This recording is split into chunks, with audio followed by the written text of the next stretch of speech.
we live? Are we? Hello, everybody. Welcome to another Sunday night Aquariums Anonymous meeting. My name is Adam. I will be your host this evening, and I am addicted to aquariums. Thank you all for coming tonight. We've got a very special guest we will bring on very soon.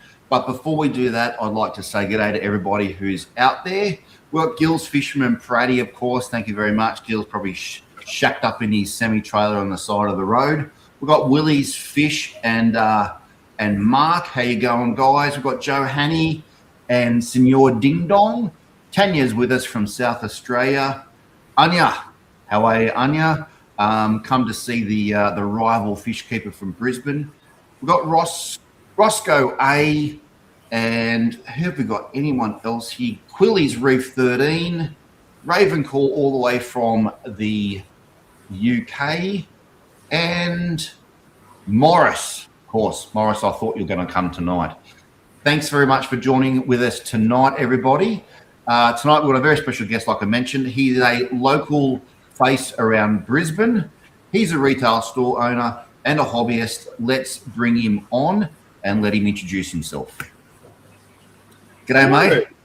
How are you? Yeah, you want to introduce yourself to the crowd? I am Finn Ellis, owner of Atlas Aquarium in Brisbane, connoisseur of exotic and rare fish, and just all-around fish lover. Absolutely. Thank you very much for coming with us tonight. And the reason I wanted to get Finn on is because primarily of two reasons. One is that when I think about Atlas Aquarium, I think about two things. The first is, I guess, my exposure to Atlas, and that was from your river tank, which I think was probably a lot of people's exposure to Atlas and to yourself, particularly those like myself that don't live in Queensland. And the second reason is because I visited your store twice. One time you were there and the second time you were not there. But both times when I've been there, it's because I like to see when there's some little different kind of fish in a retail store. Sure. And I feel like that's kind of right up your alley. Yeah, I guess like a bit of an obsession, really. There's not enough fish in the world, always got to look for the new fish. Now, guys, we've got a lot. Finn's been very generous in sending through a lot of footage from the store, both the river tank, oddball fish that's going on, and also a little bit. I've been trolling his Facebook. It's horrific. Page. And mate, normally what we do, because we like to get to know our guests first, don't we? We like to get to know how they start in the hobby.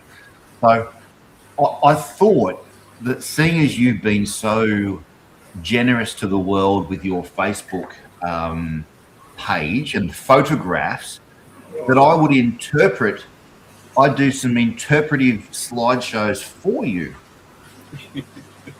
Now, I will preface it by saying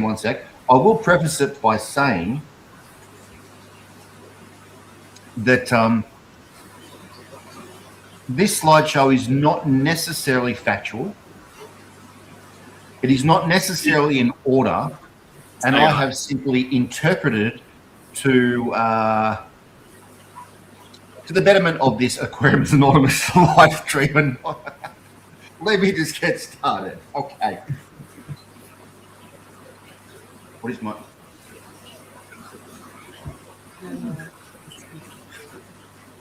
No, done. After last week, you were done. All right. From last week. Let's meet Finn's early years. Now, mate, a little bit of a slideshow. Here we go.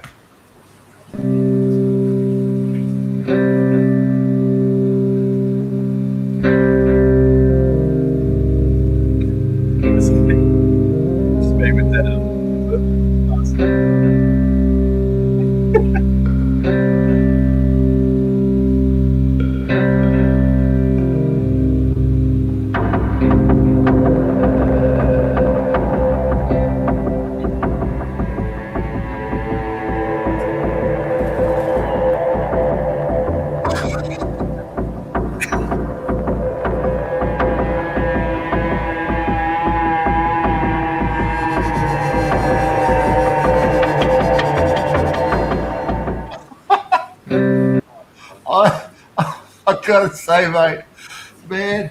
Okay, This is so guys, crazy. Finn didn't poach an okapi, nor did he go to jail. However, I gotta say, mate, like that was just easy pickings, absolutely easy pickings. I didn't know anyone would be looking at that stuff. That stuff I've had Facebook since I was in, I don't know, year 9 or something at school. You're lucky. You were already ancient when Facebook came out. I know, mate. I think that you were the first person I've ever had that I could trace your life via Facebook, because we're all been too old. What was Am I the youngest person you've had on? Well, how old are you? I'm 31. Oh, there you go. Of course you are. What was the obsession with hunting early on there, mate? I don't know. I grew up. My mum was a vegetarian, and I used to go to my my grandfather's house where he'd give me, lamb chops. Incredibly overdone lamb chops, but I really did like them. And we used to have a farm, like a family farm that no one lived on, but it had a little cottage on it. And we'd go there for, a couple of weeks, and I'd just spend the whole time trying to catch rabbits or fox hunting, as you saw. And I don't know, I liked sort of like bushcrafty sort of stuff, like making little traps or making a little cubby or a hideout or something. And this was in Mullumbimby, yeah? No, that was in Tamworth. I grew up in Mullumbimby and Byron Bay. But right. No, our family property was in Tamworth. My grandfather lives in Tamworth, so we used to go and see him every sort of school holidays, and just go fishing and I don't know, shooting, and I don't even want to see what's next. Well, I'm just going to fast forward. Now, yeah, okay. I love this. I love that. Yeah. Now, when you're in the big house, you discovered art. I did not do these artworks. This is early days of memes. All right, this is what we like to call rage comics, and this is some of the first memes. I also am a meme connoisseur, I would say, and it started when I was very young, and yeah. Here's some more here. All right. Well, we'll remove that. Yeah, please. Now, well, no, there's more. There's more. Right. And anybody out there, don't worry. There is fish stuff coming, but I couldn't help myself because there was such an amount of material to work with. So we're moving on from the early years to what I like to call growing pains.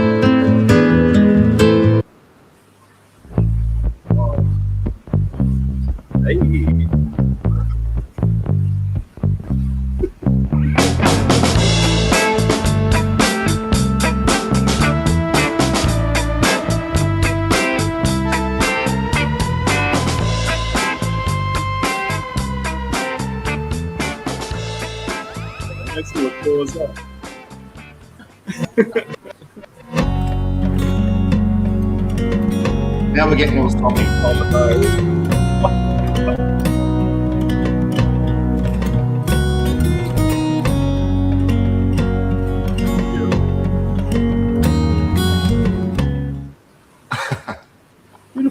Beautiful. That's the story of your life, mate. That actually is exactly how it went. I don't know how you got it so right. It was the chance encounter with who's the guy that plays Walter White in Breaking Bad? What's the actor's name? Bryan Cranston. Yeah, that chance encounter. Where in the world did you meet him? I was in New York. I saw a Broadway show with him in it, and I met him afterwards. Yeah, right. Yeah. That's it. And that's I told him something like, I was quite young. I was like 18 or 19. I said something to him like, he made me want to sell crack or something like that. And I'm sure he's heard that before. I'm sure it's not a new thought for him. and he called me a entrepreneurial young man. There you go. It's kind of embarrassing. I wish I'd said something a bit more meaningful to him, but yeah, no, it is what it is. Now, there was, trust me, there was a little bit of fishy action going on in Finn's Facebook page. A lot of fishing action, I would say, which we got for a bit later on. But I think what we should do, mate, I'm going to start a little poll. Actually, how about I'm going to start a poll for everybody out there, and as the poll runs, I'll get you to start to fill us in how you got interested. Excuse me, I'm not used to these gassy drinks. How you got interested in aquarium fish. So the poll is, I'll start the poll, and it's going to show down the bottom of the page. What would you like to talk about first? Atlas River Tank, then and now the Atlas Store Oddballs Freshwater, Atlas Store Saltwater. So for everybody that's in the chat, you can put your vote in by just putting number 1, 2, or 3 only with no other text. I'll leave that running. And Finn, do you want to tell us how in that life story of yours you got started interested into fish? I got my first tank when I was like 3 years old. I had guppies in it. It was a little tiny, I think one of those little Kmart tanks just next to my bed. I remember my guppies bred, and that was like one of the most exciting things in the world to me, you know, coming home from, I don't know, preschool or something and seeing that. And then finding my snails eating my guppies and thinking that the snails caught the guppies and killed them.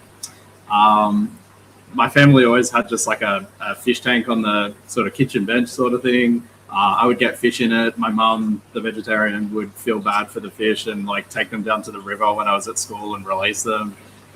So, you know, she may be responsible for some invasive species in Australia. I don't know. Yeah, I just always had tanks. And then when I was in high school, I got really sort of obsessed with it. Every single wall in my bedroom was a tank. I had a little ensuite in my bedroom, and I remember I had a tank in the shower, and I just decommissioned the shower and just put a tank there. The toilet's here. There's a tank across from the toilet. I fit as many tanks as I could possibly fit in my room. My friends didn't over. I can't help but feel like you must have been hiding this from Facebook, because I didn't see any of this on your Facebook. Oh, thank God. Thank God. It wasn't cool enough. No, it wasn't cool then. When you're at school, that's not cool. You know, you don't want to be like the fish boy, right? And yeah, my friends didn't want to stay the night because the noise of the aquarium pumps and water moving was too much. Most people couldn't go to sleep. And then I guess, yeah, I moved out of home. I got a job at one of the fish wholesalers up here. I worked at Bayfish. And that was my first sort of real job straight out of school. I worked there for not very long. And then I went to a few different pet shops and aquarium shops. I worked at Pet City. I met Anya at Pet City. I also wasn't there for very long. I was never really good at working for other people, you know. So then eventually I started a little online aquarium shop, and I just started selling fish online. And then at one point I wanted to expand it. I wanted to make it more of a career, I guess. And so I was sort of looking around Brisbane. I wanted to just open a little shop, you know, like a little hole in the wall shop where I could sort of just have customers come in. That's something you don't really get when you're online. You don't really get the customer interaction, which, you know, a lot of the time you dread that when you're going to work. You know, you sometimes you just want to do little fishy things, but sometimes it's nice. You know, it's nice to have feedback from people, and it's nice to have people excited about fish with you. I started working at Atlas. I worked for the old boss of Atlas for a few months, and then basically he just offered it to me, and I went, yeah, that sounds a lot easier than opening one myself. Is that in the store that you're in at the moment? Yeah. In here in Atlas. So you were working there as an employee? Yeah, I worked here for not very long. I was only working here for a few months, and he just was pretty desperate to sort of get out of it. And he kept offering it to me at sort of lower amounts, and eventually it sort of ticked the box of, yeah, I can actually afford that. And yeah, we just went from there. But the shop has changed a lot since then. The previous owner, Sebastian, he was very much more a marine guy. You know, he mostly did marine fish. There was big systems with big UVs on them and big coral tanks and everything. But I'm like a freshwater person at heart. I love all fish. I love marine fish. I like having the ability to sort of get any fish in. But if I had to, gun to my head, I'm going freshwater every day. Yeah. Yeah. Why is that? Why do you think? Because we've got an audience here which is both freshwater and saltwater, and sometimes both at the same time. But what is it for you that draws you to freshwater over saltwater? I don't know. I guess I'm a big plant guy as well. And that's something that you don't really get in. I mean, you can do macroalgae and that sort of thing, but I don't know. To me, like a freshwater tank, when it's done really nicely, and it's almost like a little bit more intuitive than saltwater, or it's a little bit more. I don't know. It feels more natural to me. I drink freshwater. I understand. I get it. Half of the shit in the ocean, I don't even understand how it exists. So, It's a funny thing in a way, because I think a lot of saltwater people hobbyists don't get freshwater. They see it as being boring or not as colourful, or the fish aren't as pretty and hasn't got the showy coral. It's just not as out there or more advanced. Yeah.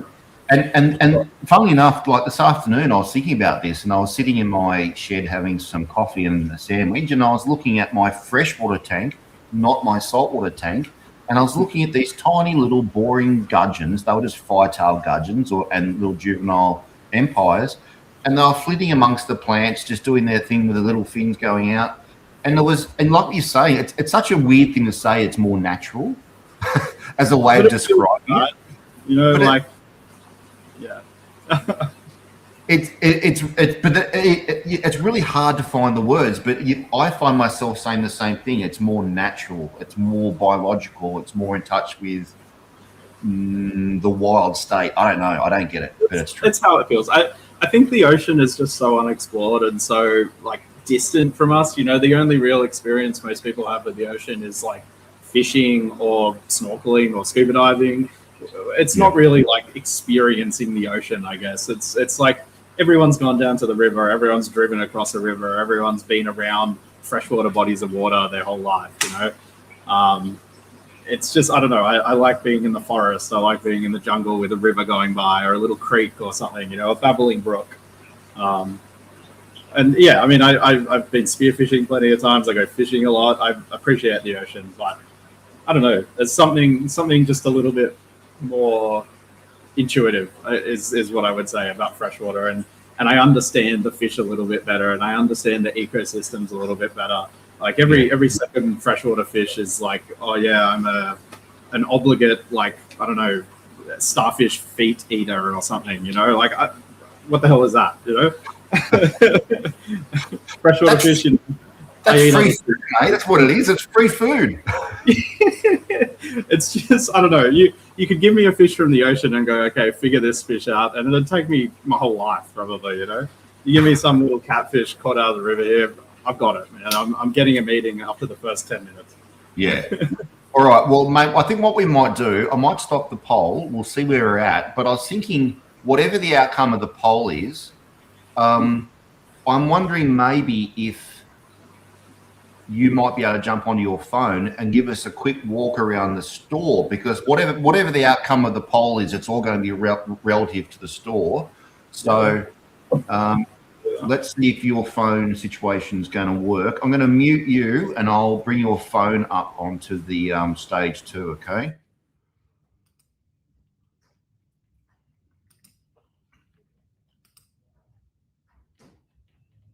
And I'll unmute you on your phone. Beautiful. Hold on, let me turn this down. Okay, let me just end the poll. Stop poll. How do I find out the outcome? Oh, there it is down there. Ooh, oddballs freshwater 78%, followed by your saltwater. I can't believe it. Only 6% want to get an update on the river tank. There you go. I've All seen right, it. so mate, give us a bit of a run and gun tour of Atlas Aquarium, starting maybe as you come through the door, and then how can I get you? There we go. Go for it, buddy. I can turn it around. Hold on. Okay, so this is a lot of the lights are turned off because it's 7:30 and they're all on timers. This is our big reef display, home of the wondrous Yerple tang. That's for those who don't know, that's a purple cross yellow tang. Doesn't look like much at the moment, but it's a nice tang. Come over here, we got a lot of our products. This is our river tank. Also, lights all off, but essentially, yeah, flows down here, flows down to the bottom, and then goes down these pipes and then back up to the top. And we've got a lot more footage of that running, so we can go through that later. Little cube tank here. This is our counter. This is where I was sitting. A few more displays. This is our rainbow fish sort of display. A lot of these fish are trade-ins, so they're either big rainbows or Siamese alligators that people have traded in. This is our sort of discus, tetra, South American display. Lots of bristlenose, cories. Yeah, a lot of those are traded in fish too. We've got little tanks, little molly tank. There's some albino coolie loaches in here. They're kind of cool. They're very rare, very elusive. You don't see them very often. We have a little shrimp rack with algae that we're battling, but this is a lot of our little sort of shrimp safe fish, snails, shrimp, cherry shrimp, crystal shrimp, that sort of thing. Nano fish, really. This is our main system. It sort of wraps around the whole shop. That's just got all of our bread and butter fish, as well as anything that sort of overflows, I guess. This rack would be really cool. I might be able to show you this later. I'll just have to turn the lights on, but there's lots of little rare oddballs sort of fish in here. Different loaches and all sorts of stuff. Then we sort of have our racks laid out. It's not perfect, but we have our racks laid out in continents, basically. So we've got Asia, Central America, South America, was Africa. It's a bit of a mix now, and then Australia, New Guinea sort of thing. So, in here you've got a lot of your barbs, heaps of barbs. Most of these tanks are barbs, honestly. Paradise fish, gouramis, sharks, all that sort of fun stuff. Then you've got a lot of cichlids, your convicts, geos, angelfish, Oscars, all that sort of thing. Got little peacock bass. We breed peacock bass here. I did send you a video of the peacock bass spawning that you will have somewhere. And just cichlids. And then, our South American is sort of tetras, little nano South Americans, lots more angelfish, heaps of tetras, all that sort of fun stuff. This is sort of a new tank. We're gradually sort of replacing our old tanks. The blue background is a little bit, I don't know, it's a bit cliche and old, and we're going for a black look. It's a little bit sleeker. This is just more sort of high-end tetras and, everyone's favorite balloon rainbow fish. And then we've got African cichlids, that sort of thing, Tanganyikans, Malawis, bread and butter sort of stuff. We do breed a lot of fish in the shop. It's generally not intentional, but if fish breed, we make some effort to raise the fry because, it's kind of free money for us. Then we got pleco tank. This houses a lot of cories and little plecostomus and different L numbers. Also got Altum angels and some nice geos. This is our shop mascot, Frankie. Frankie's a Mabu puffer, so he's got a lot of growing to do. He's only a little guy now. And this is his girlfriend, who's a Fahaka puffer. They can't live together. She just smashes him. We've got our chameleon whiptails. These are a really cool whiptail species that bury under the sand. They're out because it's late and they probably think the lights should be off. We breed them in here as well, and just some more Altum angels. Then we got our birches, Heaps of different types of them. Our plant tank, which is a bit empty at the moment. We're getting some new plant tanks next week, so we're sort of just trying to clear it out. We sell heaps of plants. So your plants are they're all in like a conventional forestry tube, are they? They're in like a mesh pot. Oh, mesh pot, but you just use the forestry trays to hold them. Yeah, that's just holding. We either just buy them in the pots, which we pay a little bit more for, but it's just a lot easier to keep them sort of, I don't know, orderly. Or if we get plants that are not in it, we'll just pot them up ourselves. You know, things like this, crinum and stuff like that. Yeah, we just pot them up. Okay. So we got those. Oh yeah, this is one of our displays.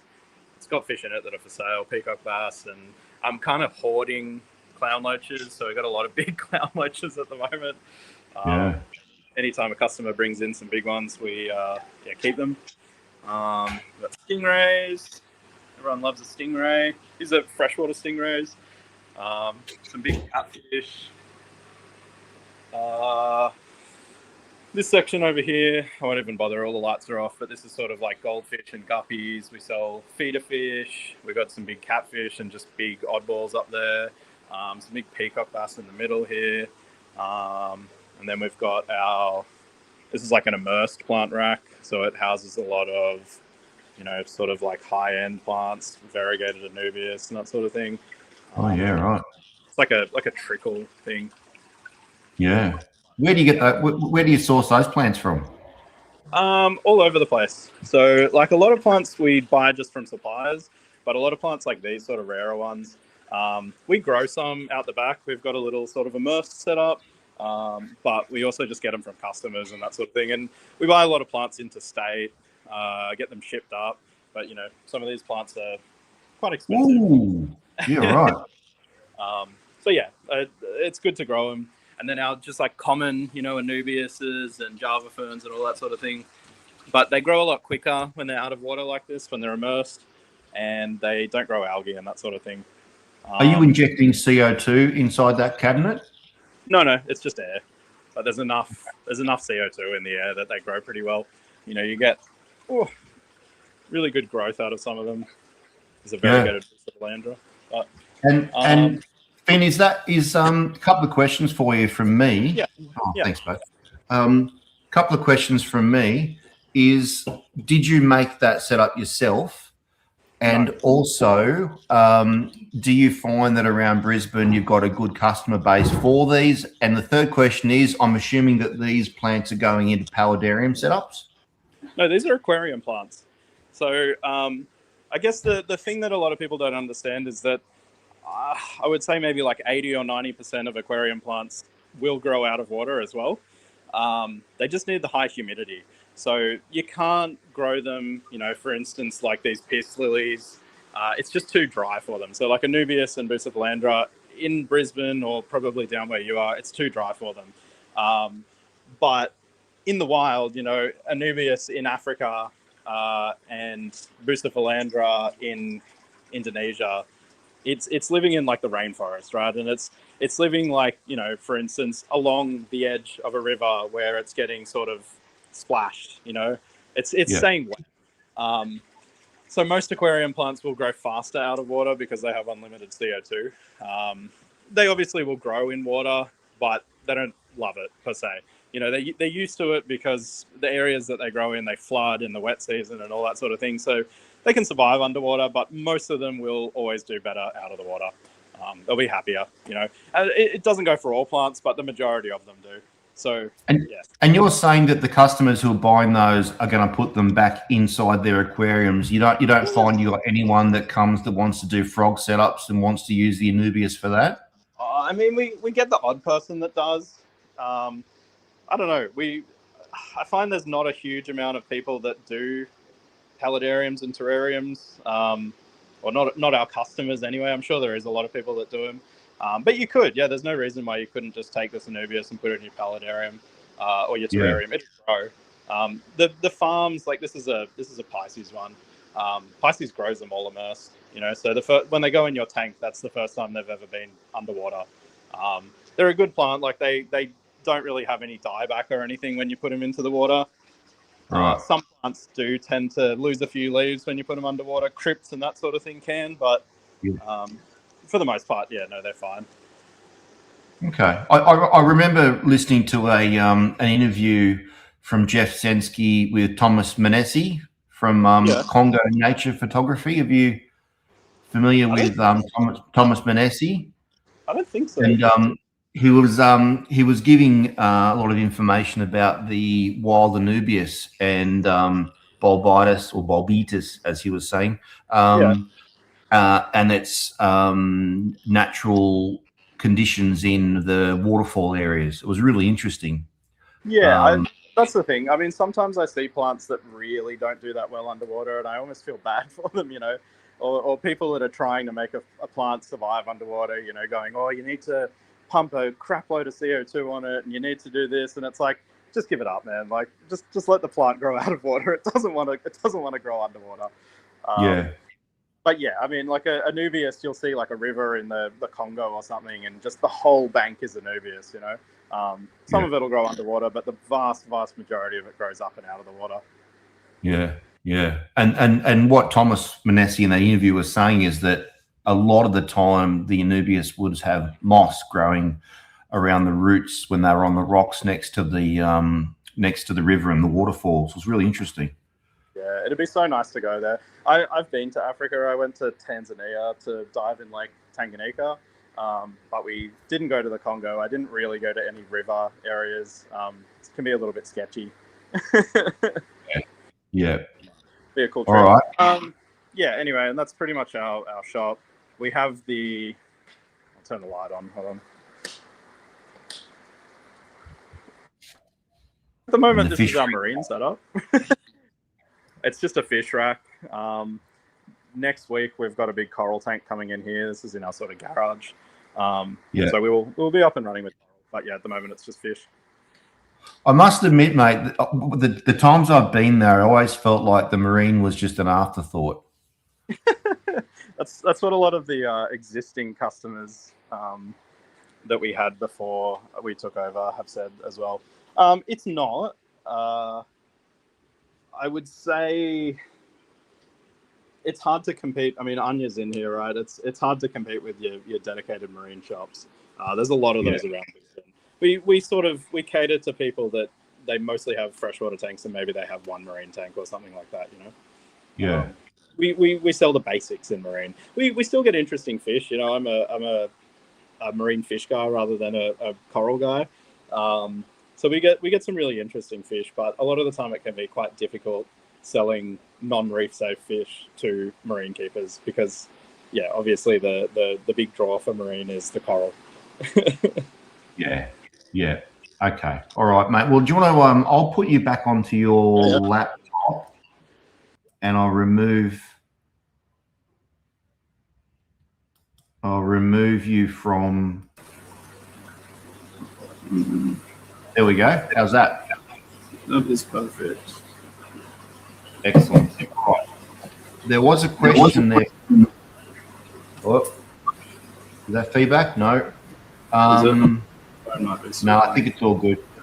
I need to find. There was a question for you. Do you have any Rio Nene angelfish? Rio Nene angelfish? No, we don't. We have San Felipe angelfish. Okay. And you've also got ultims. Now, I've been seeing a lot of ultims in stores lately. So are they being locally bred now? The ones that we have are imported. We have two separate tanks of them. One of them wild caught from San Felipe, and then one of them is a F1, so first generation captive bred, also San Felipe. Yeah, typically the F1 fish are a little bit sturdier. The wilds can be a little bit just sensitive and touchy, sort of akin to like a discus or something like that. Do you know where they're being bred? It'd be in Asia somewhere. I don't know exactly where they come from. Right. But it'd probably be in Thailand or Indonesia, possibly. Yep. Okay. All right. Sort of the masters. I mean, they might be bred in South America. I'm not sure. But generally, yeah, 99% of all captive bred fish in the world come from Asia. Yeah. You got a lot of accolades going on in the chat there, Finn. Just so you know, we've got a Thank you, guys. I highlighted the question and now can't find the question. For guys in the chat, and girls, if you have a question, I've missed it because I know this happens. There we go. Oh, Pratty, of course. Do you ever get Western pygmy perch? I don't think so. I don't think I've seen them on a list. I think I've seen southern pygmy perch, but I'm not sure. It's not something that I look out for. I've tried to get pygmy perch in the past, and they're one of those fish that they often don't fully color up in a tank, so it can be a bit of a hard sell to someone that doesn't know what they are. Same goes for galaxias, which I would sort of put in that same realm of like, weird little Australian native fish. But yeah, we get them in and then they end up sitting here for too long. And yeah, it's a hard fish to sell, as cool as they are. I have to also follow the trends of what people actually buy. Hence why our African cichlid section is very small, even though I really do like them.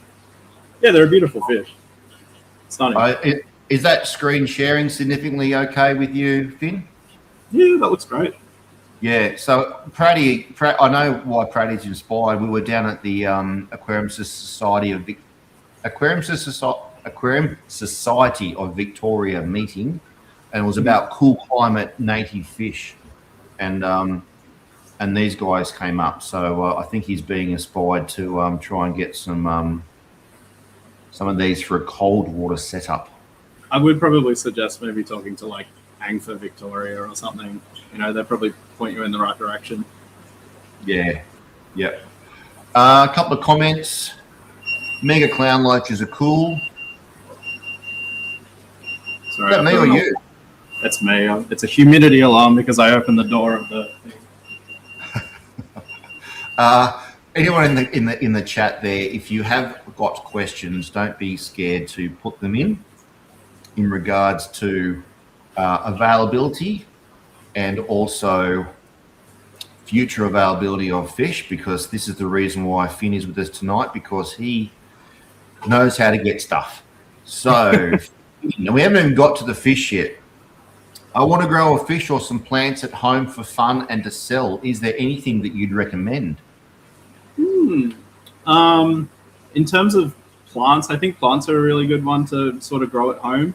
Obviously, you can't compete with the massive grow rooms that some of the wholesalers have. So you really got to, choose niche plants. I personally really like things like crypts, bucephalandras, anubias. They can be grown really easy in just like tubs, basically. A tub with a bit of like peat or something, and then just humid air. I can give you an example. This is literally a plastic Chinese takeaway container. David put me onto this. David's one of my employees here and a good friend of mine. But sometimes when we've got little scraps of plants, so, it's a bucephalandra stem or an anubia stem, the leaves have rotted off or it's been damaged, we'll put them in a little container like this. It's literally just got rocks in it, like little pebbles, and then it's been sprayed, so it's a little bit humid. And this is a bucephalandra that's growing really happily, just like that. You can do that with crypts, you can do that with anubias, you can do that with stem plants if you have enough light. This is literally sitting just under our cabinet in our cabinet lighting, so it's barely getting anything and it's growing really well. Things like that, if you can get some rarer anubias, some rarer crypts, rare bucephalandra, and just grow heaps of it, it grows much quicker like this rather than in a tank. You won't have any problem selling it. In regards to fish, nano fish seem to be the popular thing at the moment. You breed celestial pearl danios or a histogramma or rams or that sort of thing. We're always happy to buy that sort of stuff from our customers. I think there's, because I was talking to Brett, who is the president of the the Aquarium Society.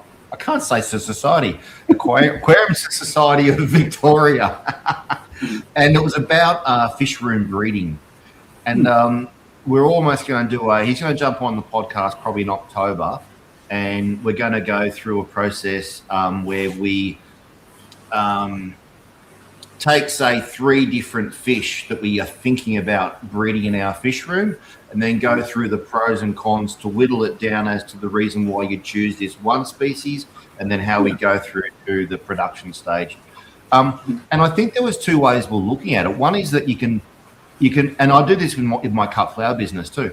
You can chase the rare and the exotic, let's say Bucephalandra, or you could chase the mainstay, which has a lower price point but more sales that go with it. And one of the other things I want your opinion on is that when I'm looking at some of the freshwater footage from overseas, and particularly Japan, they're using something like the narrow-leaf Microsorum, Java fern, and what they use is a dirty big clump this big, and it's perfect. And they're just picking them up out of the boxes like this. Now, when we get something like that in Australia, we get this 3 or 4 leaf kind of a thing. We're starting the plants in Australia. We really are. So in a way, that's a really common plant, but because it takes a little bit longer to get to that kind of specimen size, I think it's not so much done. But there's another avenue, maybe doing common plants, but it's show sizes. Totally. And I think, like bigger plants, it just takes longer for them to grow. You can't just do, basic Anubias, or you can't do just standard Java fern, because, if Pisces selling it for $5 a bunch, you physically can't compete. That's why I say you do maybe slightly more, advanced plants. They don't have to be. It doesn't have to be a $500 variegated Anubias. It can be a different species, or a gold Anubias, or something that's maybe $20, $30. I think maybe there's some of the plant wholesalers are a little bit uninspired when it comes to plants too. I've seen a lot of videos of plant wholesalers in Europe or in America, and they're making amazing driftwood creations to just sell as a piece, that a shop can then just have it and sell it as one thing. They've got, Anubias clumps and just stuff like that. And I think it would be great from an aquascaping point of view to be able to buy sort of like a pre-grown thing that you can essentially just shove into your scape, and it's, your scape can be done. You don't have to buy 1,000 singular heads of Anubias none of the tea, But I don't know. I guess maybe the market is just not large enough for that sort of thing in Australia, or no one's really filling that niche. I wonder if that would also appeal not only to the aquascapers but to the bigger fish keepers, the cichlid guys or whatever, that want to have that a mature clump of Java fern or Anubias will be able to withstand the activities of those boisterous fish. But if you start with small specimens, they can get dislodged very easily. But if you were to start with some bigger ones, it would be more resistant from the get-go. So I don't know. There's a couple of avenues. Right, more questions. About the San Felipe F1 angelfish, what temperature do you keep them at? I believe they accidentally went up to about 32 degrees last week. We had a faulty heater, and Dylan, who works here, he put his arm in the tank, and he realized it was very hot. So we've turned them down to about 28 now, but we do like to keep them warm. Tanya asked, do you send fish interstate? We do. You can buy any of our fish on our website. We ship out every Monday, some Tuesdays if we have a little bit of an overlap, and we ship to pretty much all states. Some states like Northern Territory and Tasmania and WA, they're a little bit trickier to ship to, but with the appropriate paperwork and everything, and provided the fish is allowed into the state, we can send anywhere. Okay. Do you know how to identify and sex the male and female samurai gouramis? So this is a running joke with Morris. Morris comes into the shop and helps take photos for our website. Shout out Morris. But he once asked me to sex a pair of Beta rubra for him. And I can't exactly remember. I think I accidentally sexed him 2 females. You know, generally he'll ask me some really hard fish to sex because he doesn't want to commit to sexing them himself. And then he's never stopped giving me shit for it. He was in the shop today. He was looking at the samurai gouramis. He wanted me to sex them for him. I told him he can sex them himself. And he didn't end up buying any. So he doesn't even trust himself, I guess. But the answer is yes, I can sex them. But no, I won't sex them for you. Roscoe, has there been a real trend away from African cichlids in your opinion? I'm definitely in Brisbane. I would say trend away from Africans and trend away from bigger Central American cichlids and bigger South American cichlids. The way I see it, I think a lot of exotic, I've said this to a lot of people, this is just my sort of assumption, but I think as more exotic species such as like stingrays, arowanas, peacock bass, that sort of large fish have become more popular and just more readily available. I think people that have big tanks tend to go that route. I think for a lot of people, it's more exciting to have a stingray or a group of peacock bass than it is to have, I don't know, a tank full of peacock cichlids. You know, I'm a cichlid person. I really like Tanganyikan cichlids in particular because they just have a lot of personality. But to the average Joe, if I'm trying to sell, a Malawi or a Tanganyikan, they're going to go Malawi. They want the pop of color. I would assume that as marine keeping has gotten sort of easier and a little bit more understood, that a lot of people that would have a big colorful tank with African cichlids probably now have gone to marine tanks as well. And I think, there's not a huge amount of new fish in African cichlids that are available in Australia. So it's sort of the same fish all the time. We're definitely losing species of African cichlid in Australia. There's multiple fish that, 10 years ago they were around and they just haven't been bred here, so they don't exist here anymore. Which is, it's upsetting, but there's still a few diehard people that have entire fish rooms with African cichlids. But from a selling standpoint, some of the staff here have, got up me for just not even shutting down our African cichlid rack because honestly, we maybe sell a fish out of it every week or something, All right. We got another 5 or 6 questions already, but it's all about sourcing fish generally. So I'm tempted to play the video of the freshwater fish that you sent me. No, don't worry, there's nothing incriminating here, or there's no pictures of you naked on the floor covered in dollar bills. Right. There is one comment here question from Anya. I might share the screen to your Facebook if that's okay, Finn. Yeah. Because I think Anya is talking about that picture. Yeah. Oh, that's a bit echoey. Is that me? I think so. Right. Do you want to tell that story? Yeah. That was in Tanzania. That was in Lake Tanganyika. We were diving Lake Tanganyika pretty much every day. We were on this little boat that would punt along at, 10 kilometers an hour. Every night we would pull up to just a random spot on the edge of Tanganyika, set up our tents, camp the night there. One night we went to this really beautiful sort of like stone beach. And there was a little river coming into it. And again, I like cichlids, but I also like, river sort of fish.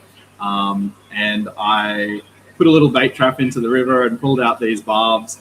No idea what they were. We took a lot of photos. That was a little photo tank that we took, so that, any fish we wanted to take photos of, we could.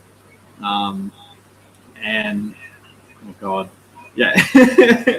And so, I still to this day don't exactly know what kind of barb they are. I actually ended up using a lot of them as bait because I was fishing as well. So, it was a little barb on a hook, flick it out, pull in a cichlid. Just part of the trip, I guess. Okay. There's still, man, you got to have so many questions about sourcing fish tomorrow because, what about the crocs? Was there any crocs over there? There is crocs in the rivers. They tend to not be in the lake. We didn't do a lot of diving around river mouths, so we did do a few. I think the general consensus is that the crocs sort of need shallow water to attack you. I'm sure that's not a definite thing, but I think it's just much less likely that they will attack you in open water, sort of. I think they want to sort of push off the bottom and lunge at you.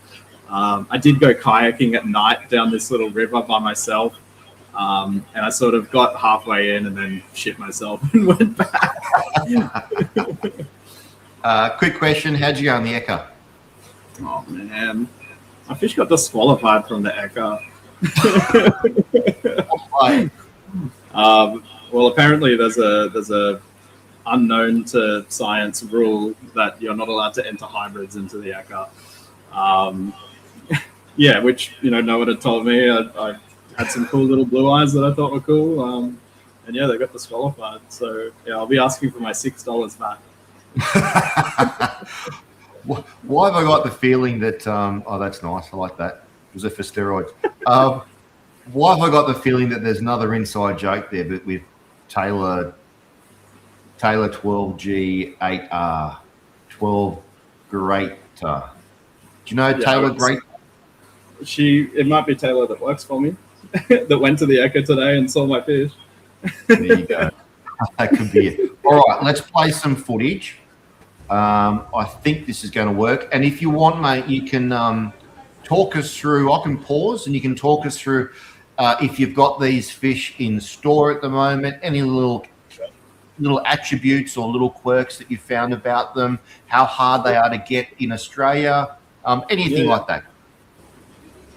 Yeah, these are hillstream loaches, Soelia linealata. This is one of our favorite fish. It's what the river tank was built for. Originally, the river tank had 120 of them in it. It's sort of died down a little bit. They breed a little bit, but we had a bit of a die-off in there, so maybe there's 50 or so. We are still breeding these at Atlas. This is a flower horn. That's a hybrid, which I guess I can't enter that in the Eka. You liked these ones, right? These guys were beautiful. I love them. Yeah, these are red-tailed penguin tetras. They're sort of like new in the hobby. They've only just been getting imported lately. We've got a tank full of these at the moment. Actually, they're stunning fish. They look really good in a planted tank with a bright red tail. And because I've got a thing. I don't know why, but I've got a thing for that classic, fast-moving barb type shape. Well, you like that. You like the pigtail chalceus, right? They're sort of the same fish. Same thing. Yeah, and these guys look like they get to be a decent size, do they? They're not big, but maybe that sort of size. A big tetra, I guess. What are they roughly retail for, Finn? I think we've got them for maybe $25 each at the moment, or like 5 for 100. Yeah. So they're the kind of fish that's going to set you back if you want a decent group. A bit like Dennis and Barbs are available at the moment. You're going to take out a mortgage to get a 6-foot tank school. Hey, we do them 10 for $350 on the Dennis and Barbs, so it's not too bad. That is very good. What's this guy? This is another flower horn. It's called a Thai silk. He is very little now, but he will get very large, and they're just really shiny of a fish. I'm a big flower horn guy.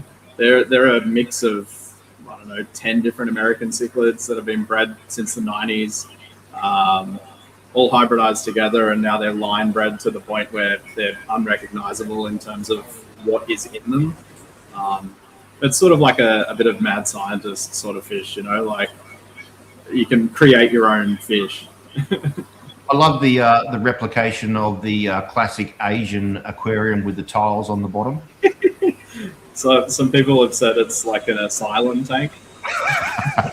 We've had the bathroom tank as well. It's an albino royal whiptail. That's in the river tank. They breed in there fairly regularly.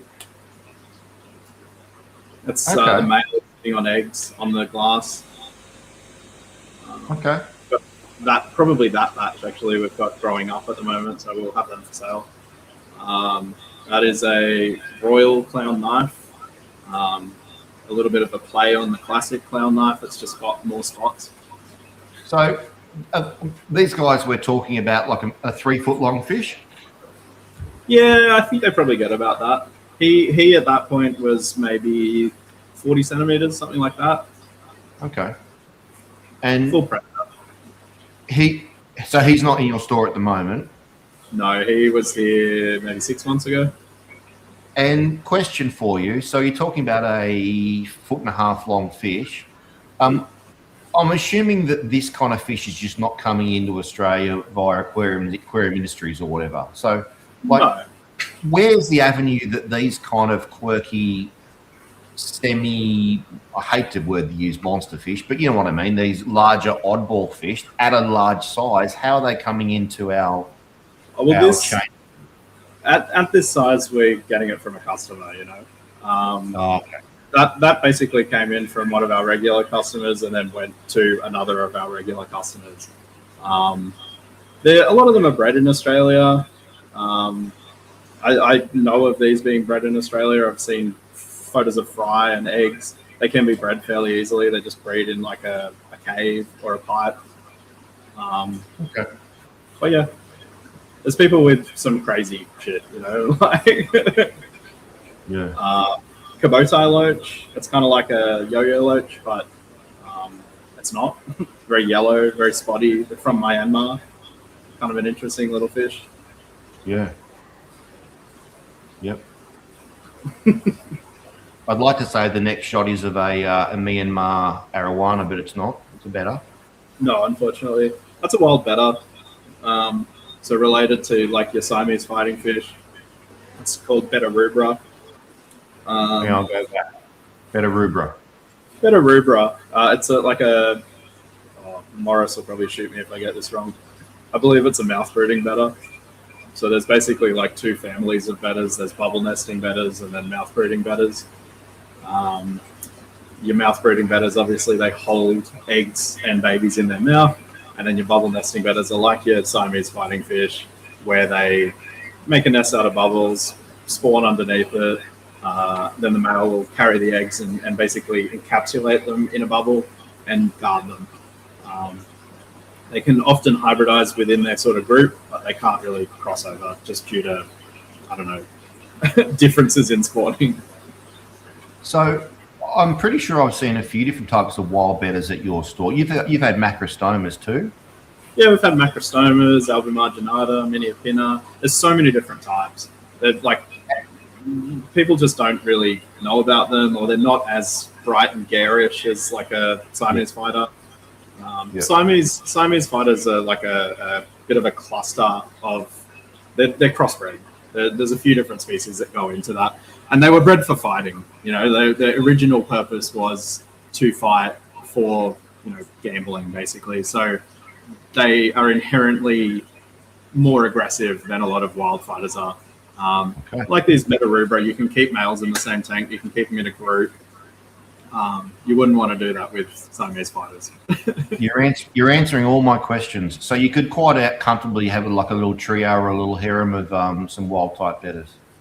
Yeah. It's all about sort of, they're still aggressive, you know, they still pick on each other, but you just got to have enough caves and hollows and plants for them to sort of get away. Yes, that would be fine in a 50 litre. All right, we'll keep playing. I've been hearing a lot about wild type bettas for some North American podcasts I listen to. Something I've never kept a betta, but it's actually really interesting to hear a lot about the wild species, and the people that are absolutely obsessed with the wild types is really very interesting. So here's an adult. This is like a mature flower horn. It's called a red dragon. Typically, with flower horn, you want them to have a big head like this. The bigger, the better. It's actually called a cock. I was about to say, hey Finn, what's it called? yeah, it's KOK. All right. The correct term is a nuchal hump, but in the Asian community, which is where flower horns come from, it is a cock. That's Now, one of these those. were the ones that we saw asleep before, were they, with the dark rear half of the body? It's I don't know why they do that. They turn it off and on. Some days they'll be white like this. Some days they'll be black. Um, that's some, yeah, yeah. So they breed in the shop. They're also, I don't know if you would consider it a mouth brooder, but they carry their eggs under their chin. So they'll hold a little part of it. This is their, well, I can't really point to it, but the little tufts you see there, that's their mouth. They'll carry like a bit of the egg, and then the rest of it just sort of sits flat underneath their body. And then when they hatch, they don't eat their fry or anything, so they're fried. Just one day we'll come in and we'll see little tiny baby ones hanging around. Quite an expensive fish in Australia, quite a rare fish in Australia. We sell sort of 5 centimeter babies for $500 each. And this is a chameleon catfish. Chameleon whiptail catfish. Chameleon. Can't really see it on there, but they have this big long streamer on the end of their tail. Oh, no, you can kind of see it back where the blue is. Yep. Yeah. Very cool. How big do they get, Finn? How big do they get? They're full size, the ones we have now. The biggest ones, maybe 25 centimeter, something like that. Okay, so they're doable. Yeah, they're kind of like a flathead. You know, they're very under the sand. You see their eyes poking out of the sand. Cool fish. That's our Oscars that we bred in the shop. Oscars are a fish that so many people have kept in their life. You know, it's a lot of people's first foray into fish or cichlids, but there's not many people that actually breed them. They can be quite tricky to breed because the males and the females look exactly the same. There's no sexual dimorphism between them. And often two females will spawn together. Obviously the eggs don't hatch, but it can be a little bit confusing to people when they think they've got a pair, their fish are paired up, they're spawning, but they're never getting any babies. We just got lucky, and one of our customers had a pair that he'd had babies from, and so we bought them off him. And yeah, we had a few batches out of them. We actually have some for sale. They're sort of about this big now from that batch. You might even be able to see them in this video, but That's one fish I've never kept, and something that I've been curious about keeping. Yeah. They're awesome. They're awesome. You can get, they're importable, so you can get wild caught ones as well if you want a more natural type. They're obviously not red like that, but yeah, nice fish. Just quickly, is your mobile phone on your desk, is it shut down? Because there's only a slight echo. I can hear it, yeah, hold on.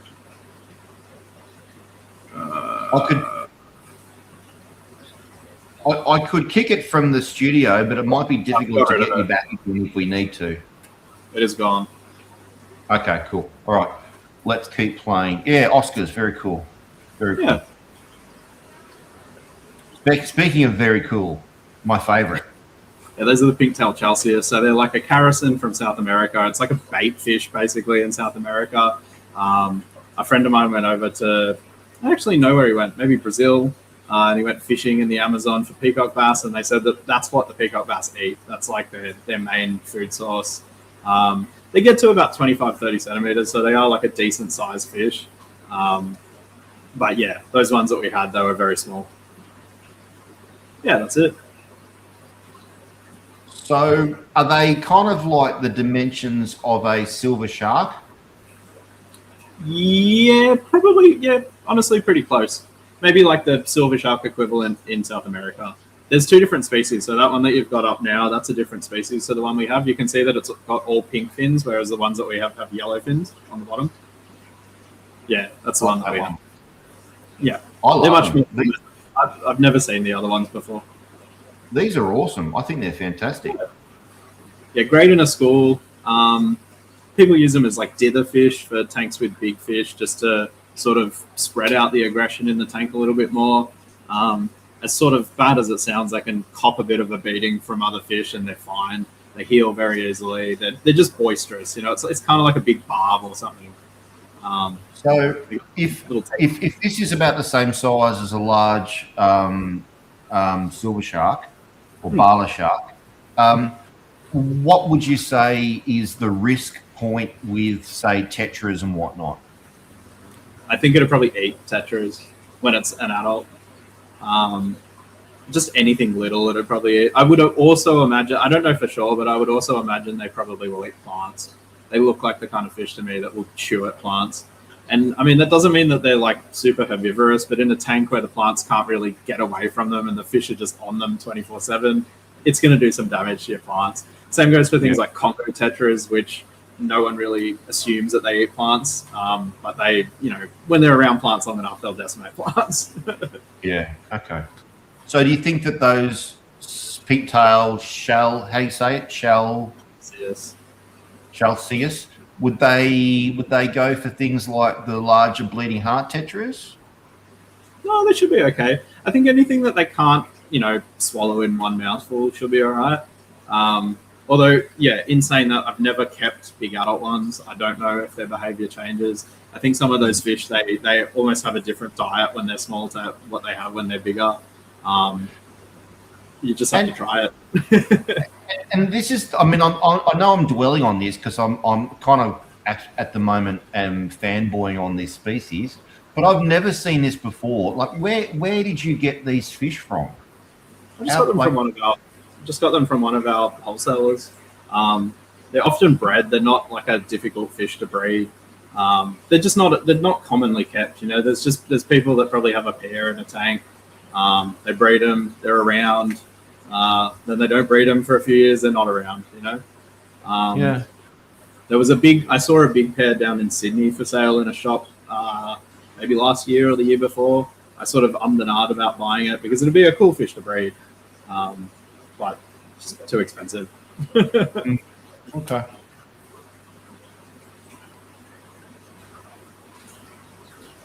Right. Here we go. That's our peacock bass laying eggs.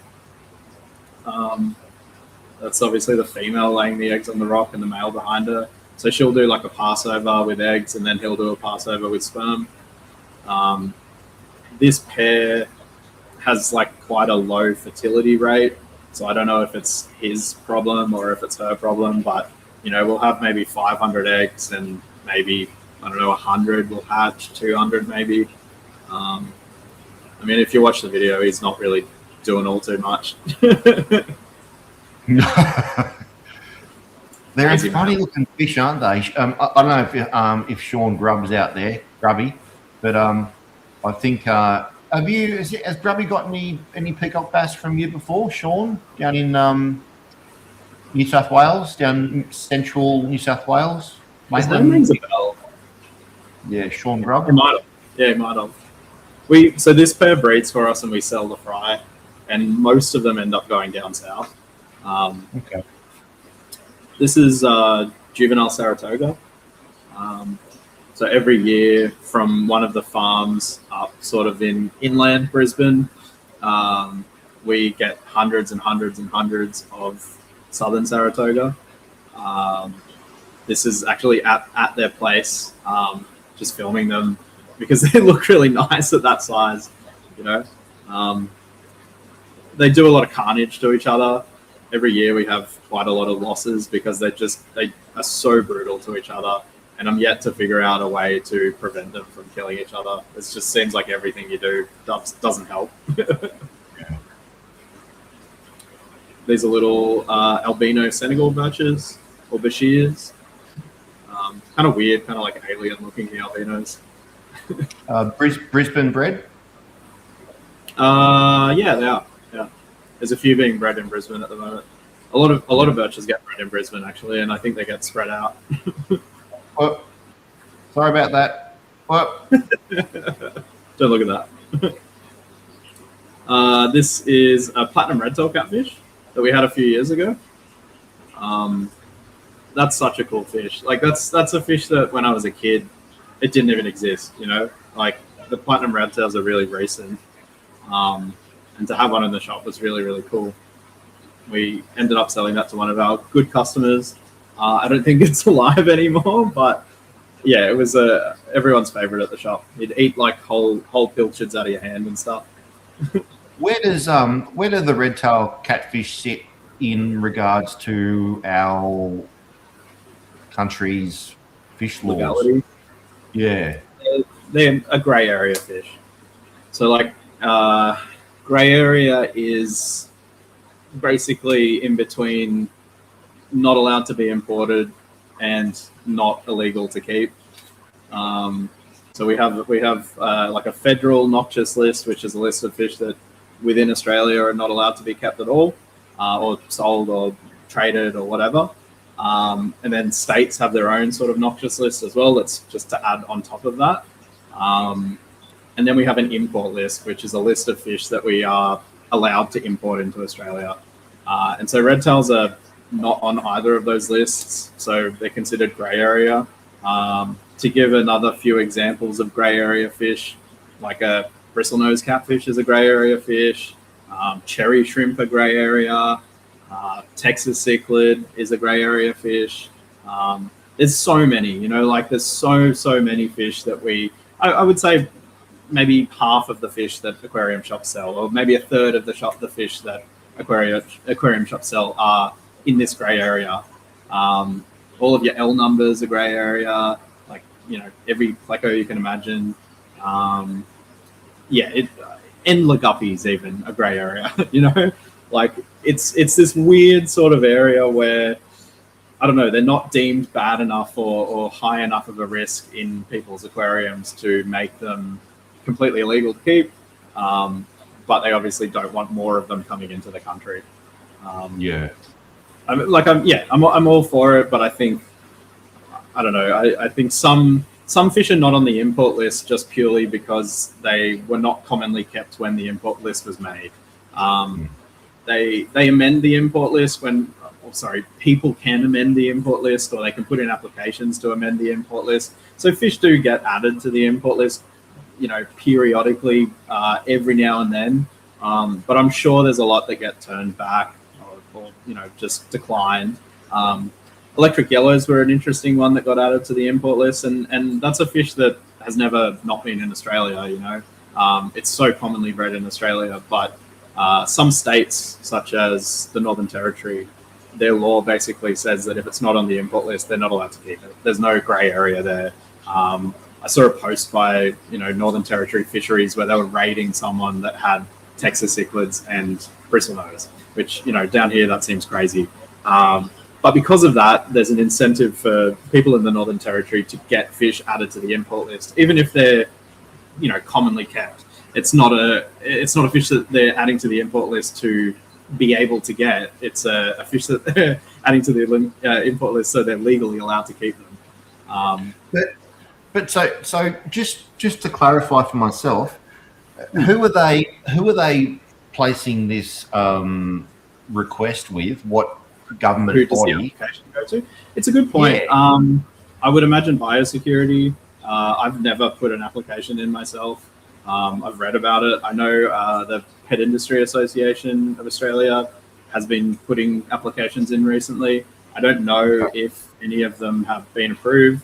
I know there was some applications put in for different blue eye species, like Luminatus and Ficcatus and that sort of thing.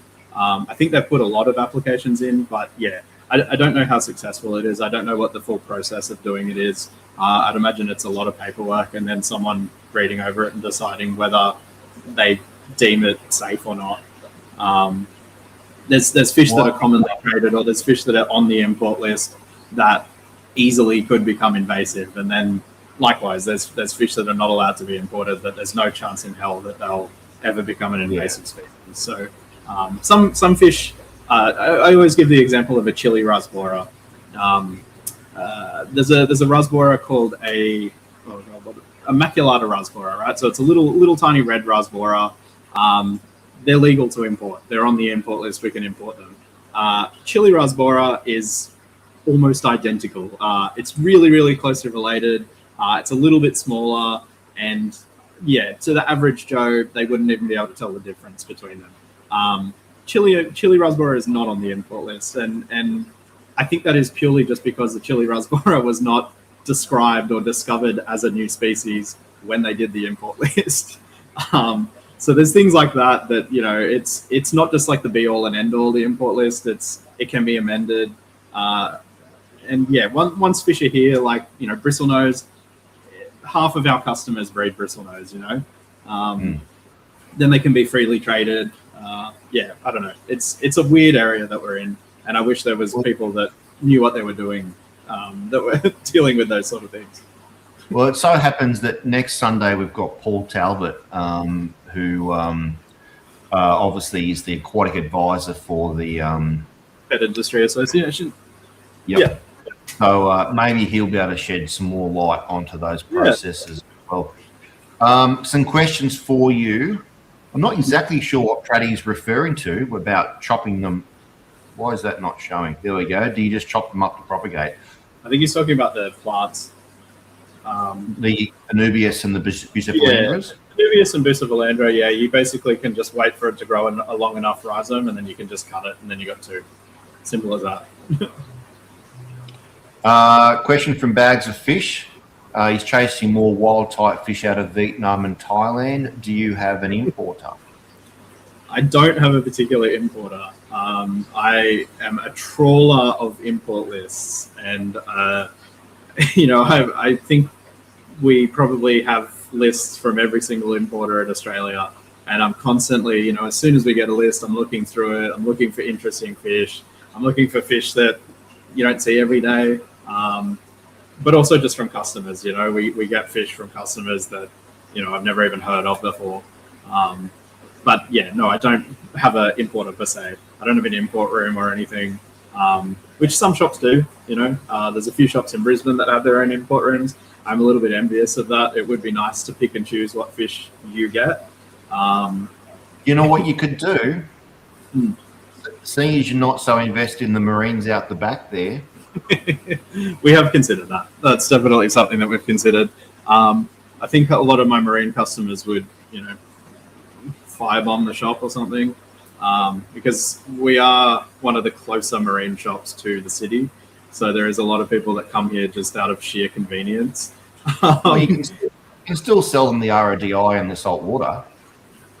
That's our main thing that we sell. Salt water. Yeah, we sell a lot of salt water. And then, I like marine.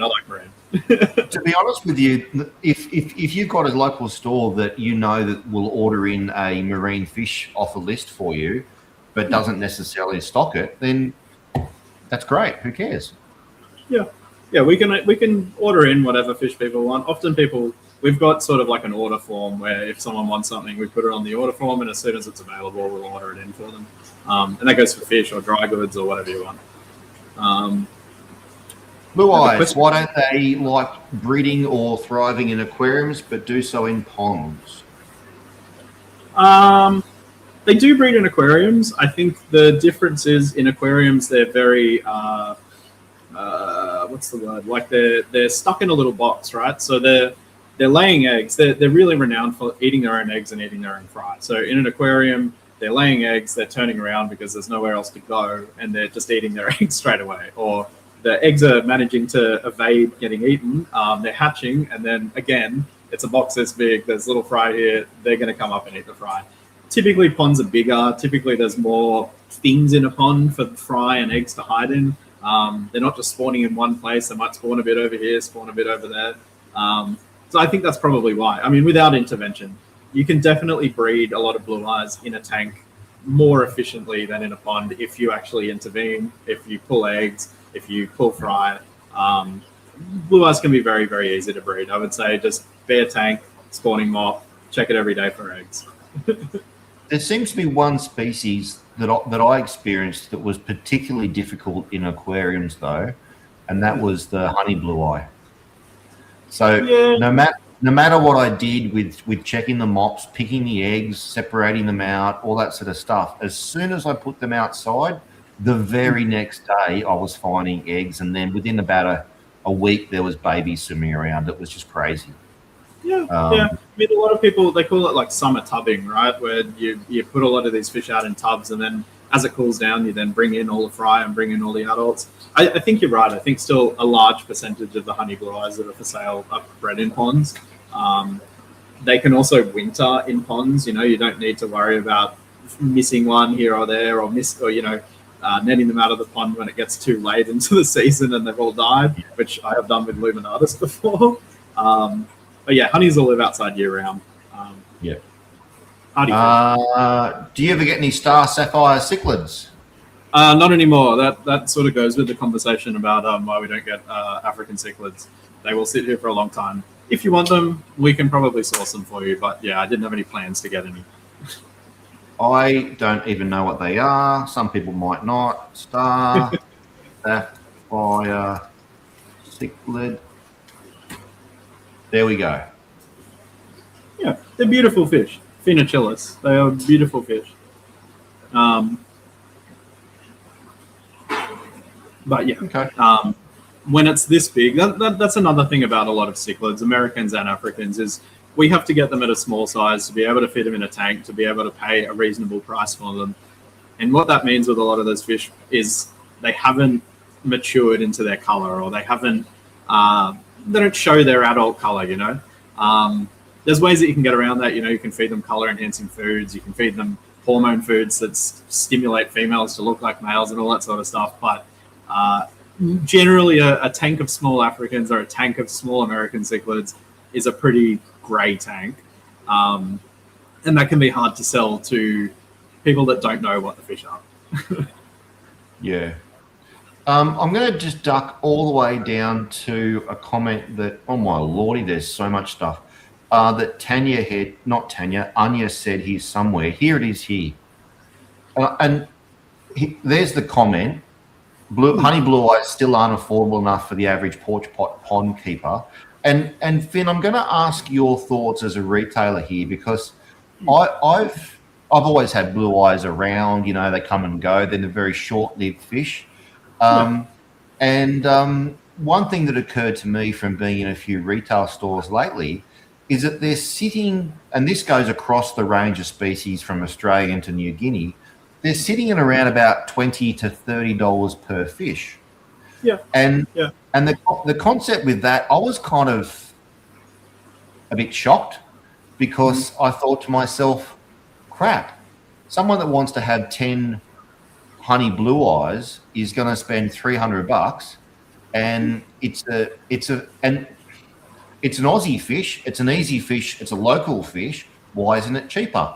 Because when you think about the alternative fish, it's something like a neon tetra, a white cloud mountain. You're talking about a $5, $6, or $7 fish, which is a lot easier to get a decent school into your display aquarium. So it seems almost like the price point of the blue eyes, maybe they're going through a resurgence, but I feel like it's going to bite the popularity of them on the butt a little bit. Have you got any thoughts on that? I mean, not to toot our own horn, but we do sell 10 for 150. But I think it comes down to when you mention neon tetras and cardinal tetras and that sort of thing.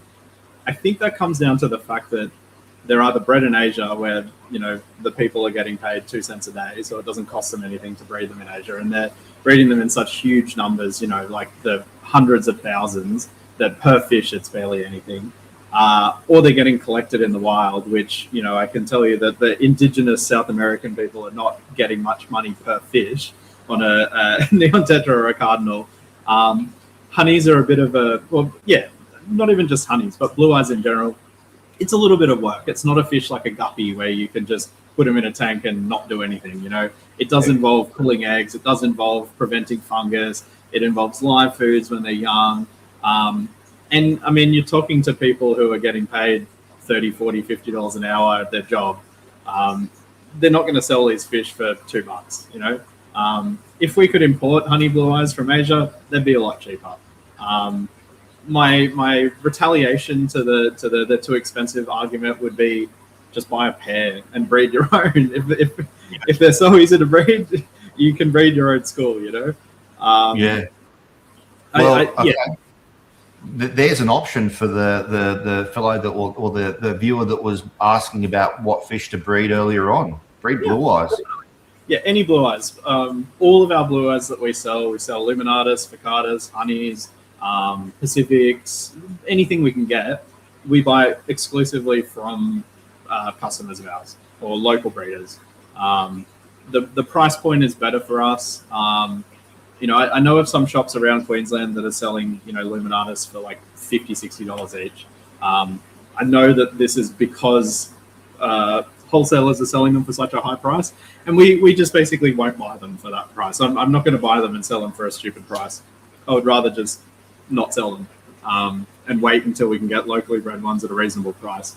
But yeah, they're never going to cost as cheap to us as a neon tetra is, so we were never going to be able to price them the same.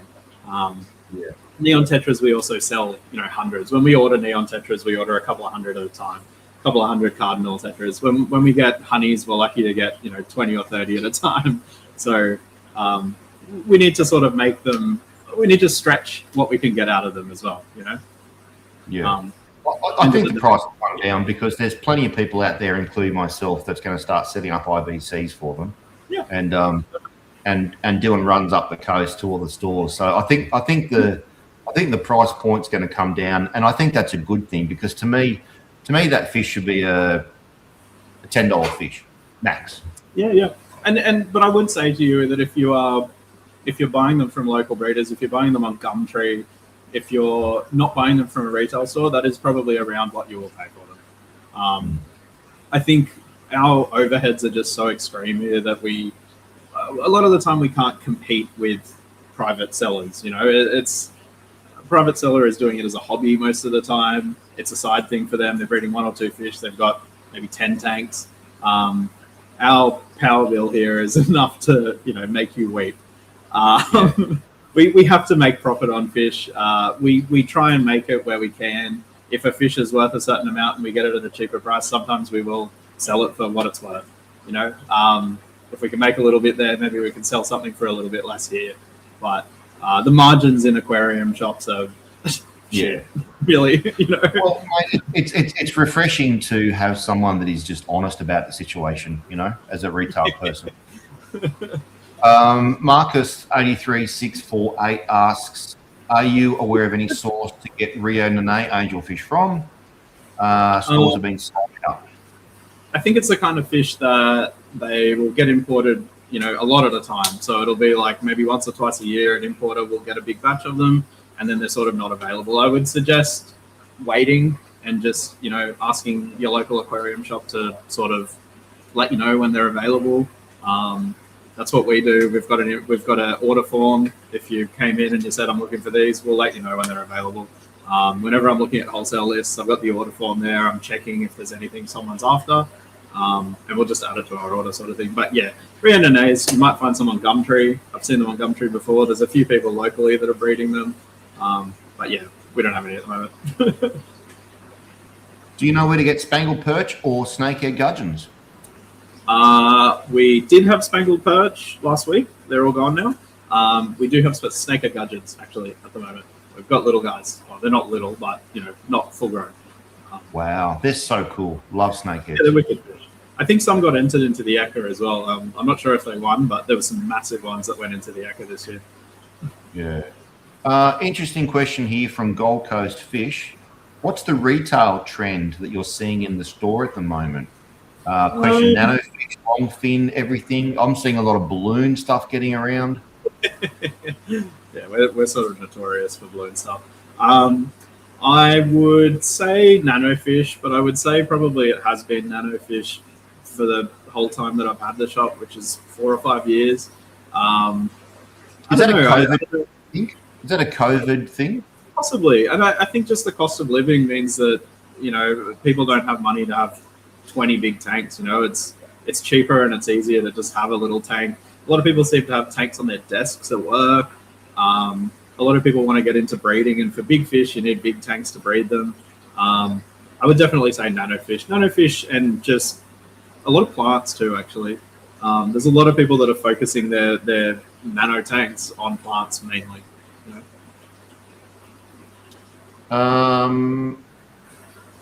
Mark's got a comment regarding interstate trade and law. Yeah, it is. I think it is true that certain species would do better in certain states. For instance, arowana will not survive a year in the river in Sydney or something. Whereas you take it up to the Cape, it probably will.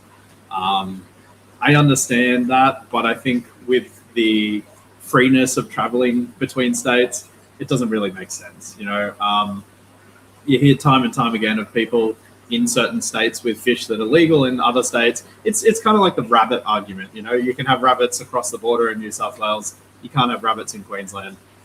It doesn't really make sense. Koi would be another really good example. But there's still plenty of people that have them in Queensland. There's still plenty of creeks that have carp in them in Queensland.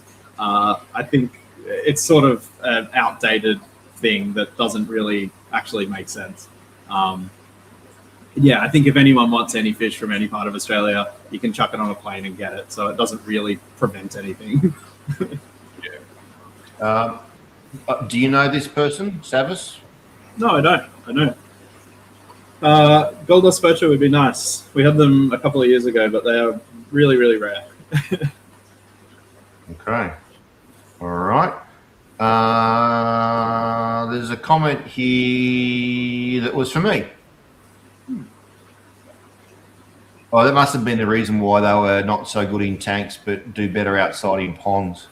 I don't know, but I found the local coughs blue eyes I initially found that my water was too soft for them, and that even when they were collected, Snow 94561. Oh, hang on a minute. Janine? Is this Janine? This might be Janine. Not sure. But there's some blue eyes in coughs from a few different locations, like on the coast at Middle Boambi. It's freshwater creek, but they seem to really prefer harder water. There's ones that are in the estuaries, and they've got more orange in the fins, and they need some salt and water. And then there's ones in the Urara, which seem to be a lot more soft tolerant. So maybe I'll be looking at where your blue eyes were sourced originally. Yeah. They're signifers too, right? They're Pacific blue eyes. Yeah. Yep. Yeah. They like to have a little bit of salt. They're really, really common in estuaries. They're not so common in the freshwater. Yeah. But you do get them, obviously. I know this is sort of, I don't know, out of place, but have you ever been to the Yamba Green Pool? Yeah. Have you fished in there?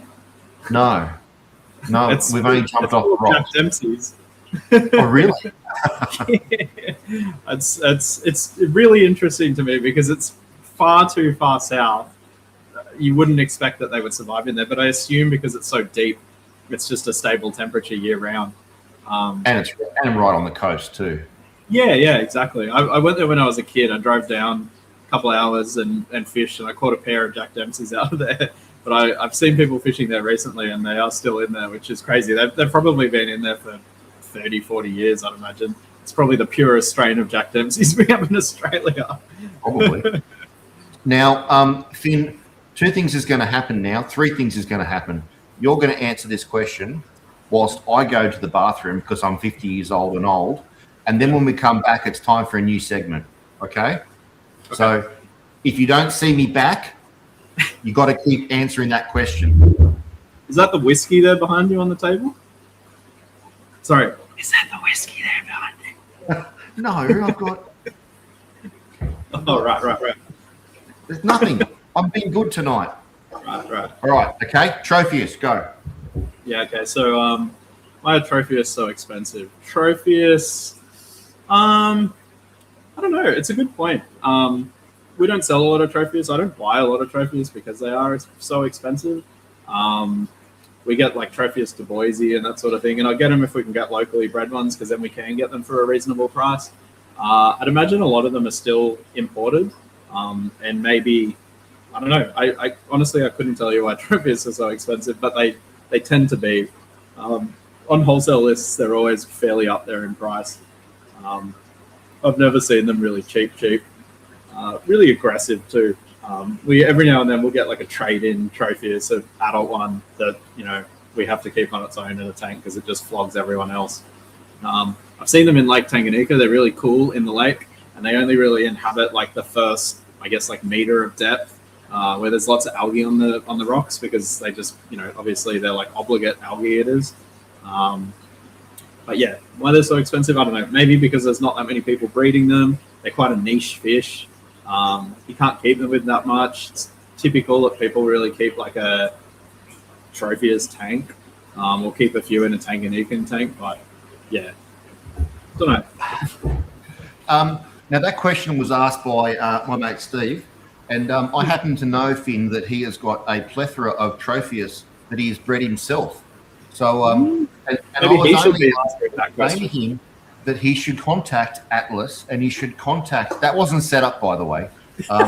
He should contact. Was it Smith's? Yeah, Smiths might buy them. Yeah, Smiths has a very, very, very, very large range of African cichlids. I'm sure they could make more money if they turned that into a range of anything else. But they would be one of the go-to places for cichlids in Brisbane, definitely. All right. So would that mean then that Atlas is not the go-to store for Tropheus? If they're at a reasonable price, I will buy them. I like Tropheus, especially species where they're nice when they're little. You know, if you bring me in a brown fish, it's going to sit here for a long time. They're the ones with the red on them, I think. Like Red? Hero or something like that.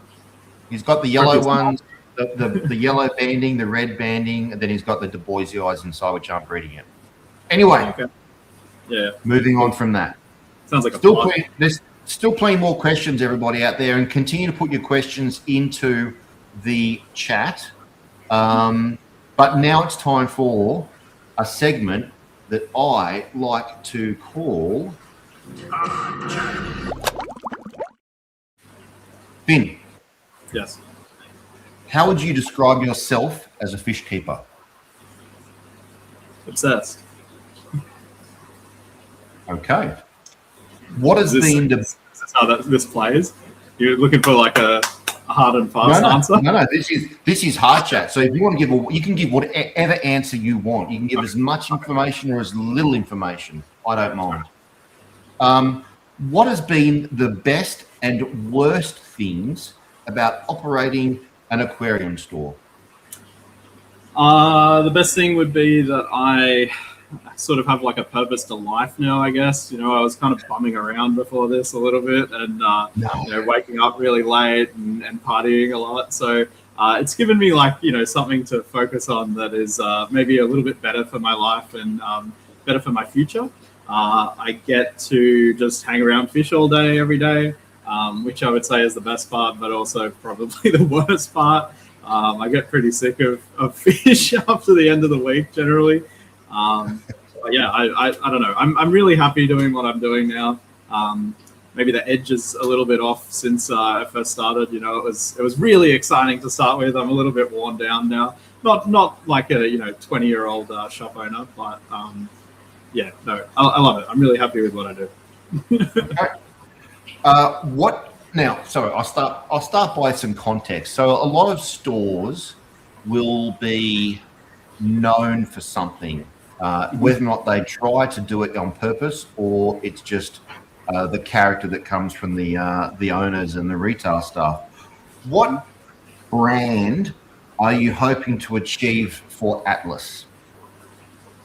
I sort of want to be known as like just a very like, I guess, honest and genuine sort of shop. We're not really just entirely in it for the money. I mean, if Anya's there, you wouldn't do it for the money. But I think just being honest with, like, upfront with customers, giving people as honest advice as we possibly can. And I like to be known as the place that you can get stuff that you can't find anywhere else. I put a lot of effort into trying to source fish and plants and that sort of thing that I get really excited when people go, oh, wow, you've got this, or, you know, like, oh, I haven't seen this for years. And yeah, to me, that's a big excitement. And then when I can sort of nerd out with someone about something or, Do you find that reinvigorates your own interest? Yeah, definitely.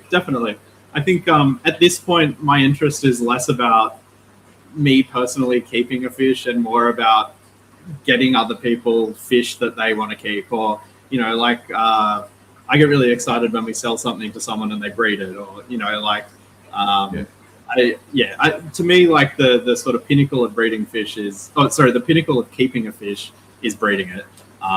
I don't understand. I mean, you maybe do it a little bit, but I don't really understand this keeping a fish without intention to breed it. To me, it's just a thing swimming around in a tank at that point. Like,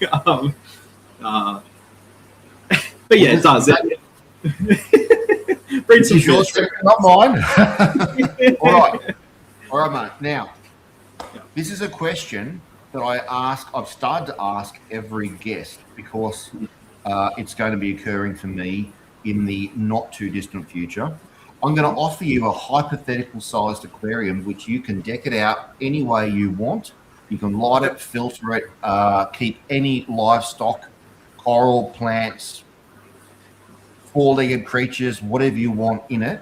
Okay. The tank size is 8 foot, 2.4 meters by 4 foot, 1.2 by 2.5 feet high.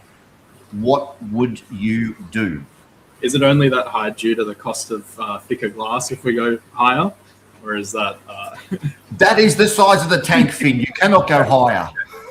8 by 4 by 2.5. Ironically, I used to have a tank that was exactly those dimensions.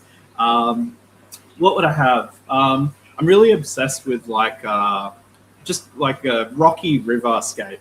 So there's sort of this like trend, I think probably a trend in China and Vietnam at the moment, where it's set up as like a just full running river. You know, there's no plants, there's no wood. It's these big flat stones. It's supposed to look like, you know, the bottom of a river, basically. Big bright lights, so it grows a lot of algae on the rocks. The rocks are all algae covered. A big tank like that, like it's really wide. You could do so much with the bottom of it. And then just some like algae eating loaches, you know, hill stream loaches. What else? Like, yeah, lizard loach. Any of these sort of like, you know, sucking Borneo sucker type deal. And then maybe a school of some types of danios, maybe, you know, like bigger growing danios. There's some species that we don't have in Australia, like Beryllius or giant danios, and they get really big and they're just really beautiful. I like trout. I'm a bit of a trout guy, and so any fish that I can keep in warmer water that looks like a trout, I think they're really cool. And there'd be stacks of barbs that would fit in that category too. I mean, denisons would work in that too, wouldn't it? They would. Yeah. And Are these tanks that you're seeing the trend over in Asia, are they a unidirectional river style where it's going down the gurgler at the other end? Not necessarily.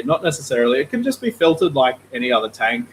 Sometimes they'll have like, they're generally quite shallow tanks, right? So I'm picturing this on quite a large scale. A lot of the time they'll have a big rock that's in the middle that sort of comes out the top of the tank as well. So they're, I guess, like rimless, braceless, and sometimes they'll have maybe like a fig tree growing on the, you know, I wouldn't go that far, but yeah, I don't know. I like the simplicity of just rocks and fish. I think the range of rocks that we have available in Australia is kind of not the best. You know, I've seen better rocks just in the river than I've seen available from wholesalers sometimes. But yeah, I mean, maybe it's a good thing. Maybe we're not ripping out our natural ecosystems too. Yeah. Oh, well, but I was about to say we had the freedom to go and collect our own rocks, so I guess... We do. Just don't pillage too hard. All right, well, that was... So, we were talking about a river-style aquarium. It can only make sense to replace of your river-style aquarium. I can't hear you very well. It sounds like you're underwater. Oh, really? Yeah, hold on. That's better. Is that... Are you okay now? Yeah, that's better. Say that again, sorry. Seeing as we were just talking about a river-style aquarium, does it only make sense to show the footage that you've given me and that I've collated of your river tank? Totally, please, yes. Absolutely. All right, and we do have more questions. Don't worry, people out there. We will get to your questions, but let's have a quick squeeze at the river tank. Now, I have stolen some footage from Australian Biotopes, Jason Sauter, with permission. It was either that or it was Nick from Keeping Simple or Fish Simple, or it was Katie Cichlids. And hey, you know, going to give a poke to the old bear. So I chose Jason. So here we go. Let's have a look at this footage. Now, feel free to talk us through what we've got going on here. This was filmed pretty recently. I filmed this a couple of days ago. It is, I'll be brutally honest, it is very overgrown. This is what it looks like if we sort of just leave it for a little bit too long. This is how it used to look when it was first originally set up. The flow was a lot stronger when we first set it up. It had bigger pumps on it. I was explaining to Adam earlier that the pumps just basically wouldn't stop leaking water. And so we've changed them to new pumps now, but they're just nowhere near as strong. I have hopes and dreams of replacing them with bigger pumps again at some point, and getting that proper like river flow going. But at this point, there's so many fish in there and there's so many fish breeding. I don't really want to mess with it too much.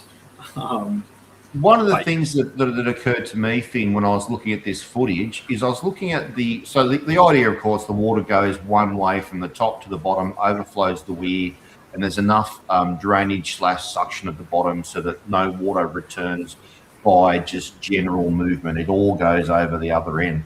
But one thing that occurred to me when I first looked at your footage now, the height of the water in the tank is a lot higher than the weir on the far right-hand side there, which to me tells me either that have you throttled the suction down, or what have you done compared to here where it's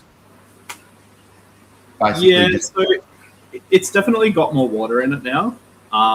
We just fill it a little bit more. Basically, as plants are growing taller and taller in there, we've had to fill it a little bit more so the plants aren't in the air essentially.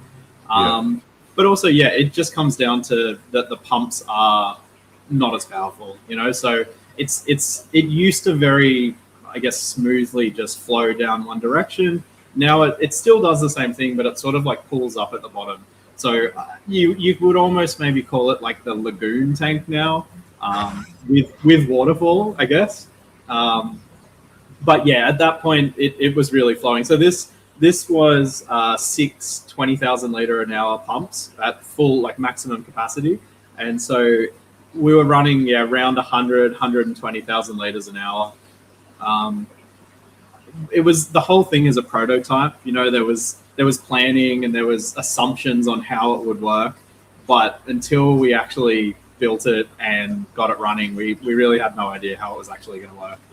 I'm going to start a poll here, just for shits and giggles.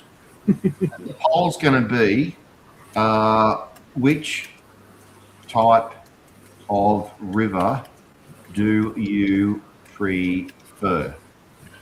Option 1 will be the open, fast river, and option 2 will be the lagoon. How are we going to describe it, Finn? The way that it is now? Yes. Yeah, lagoon tank.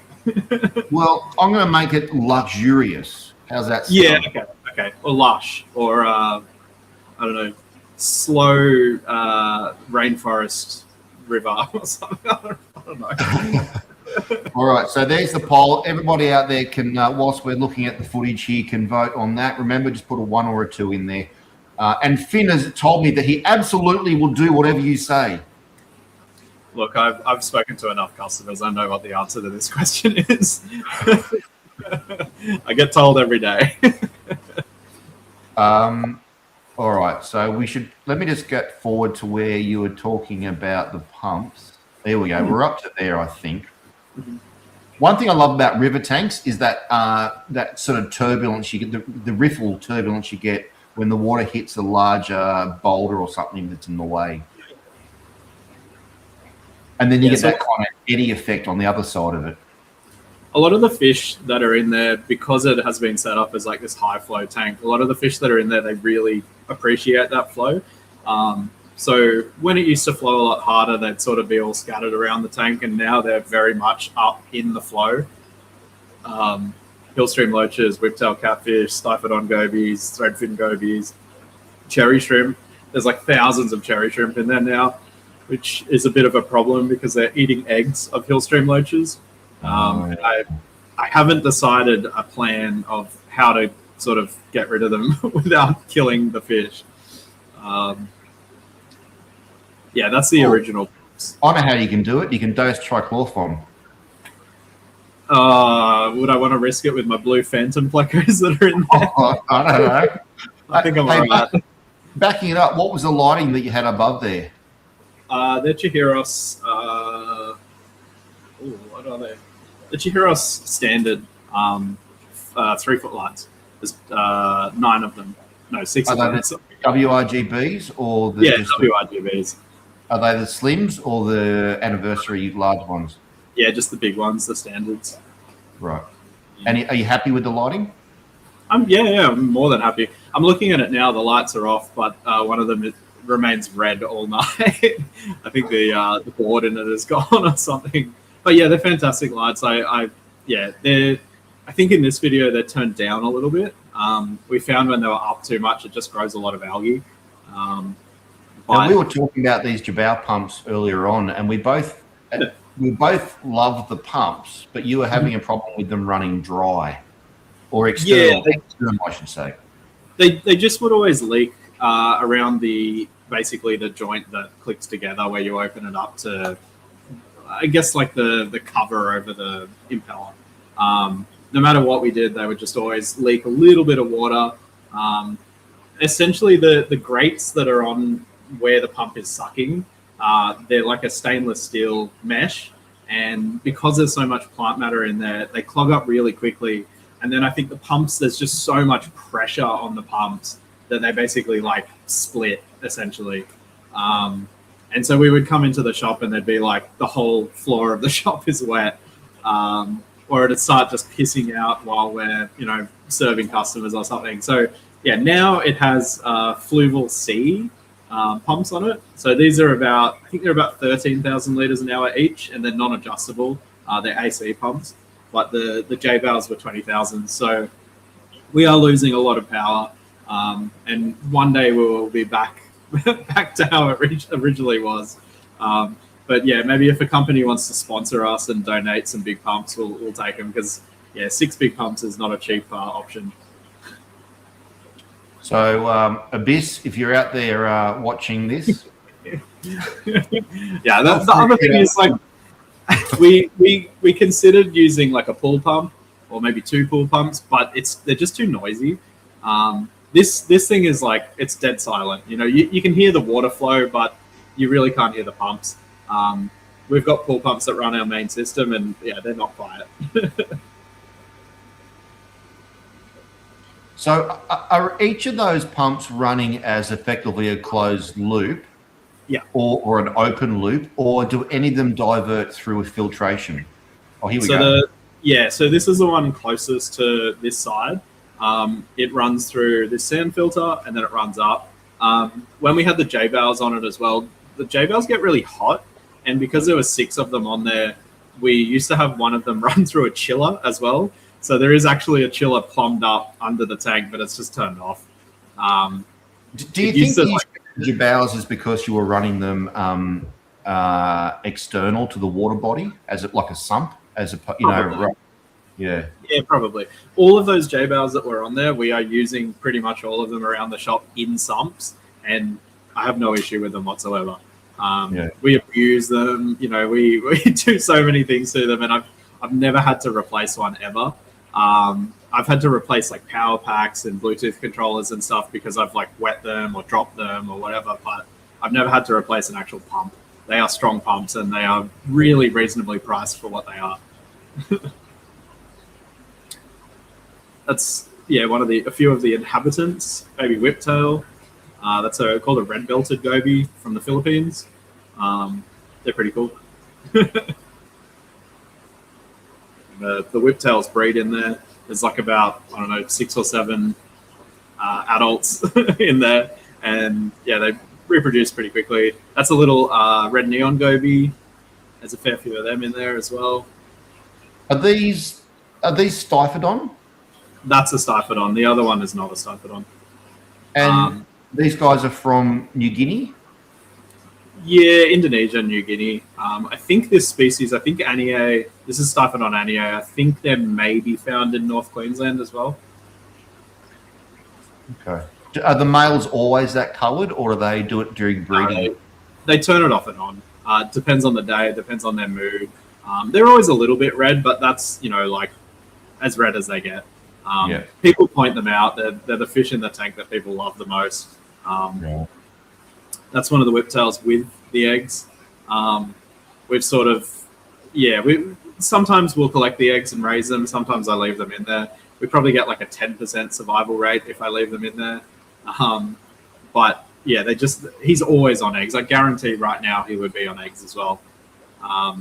That's a baby hillstream loach. The hillstream loaches breed in there as well.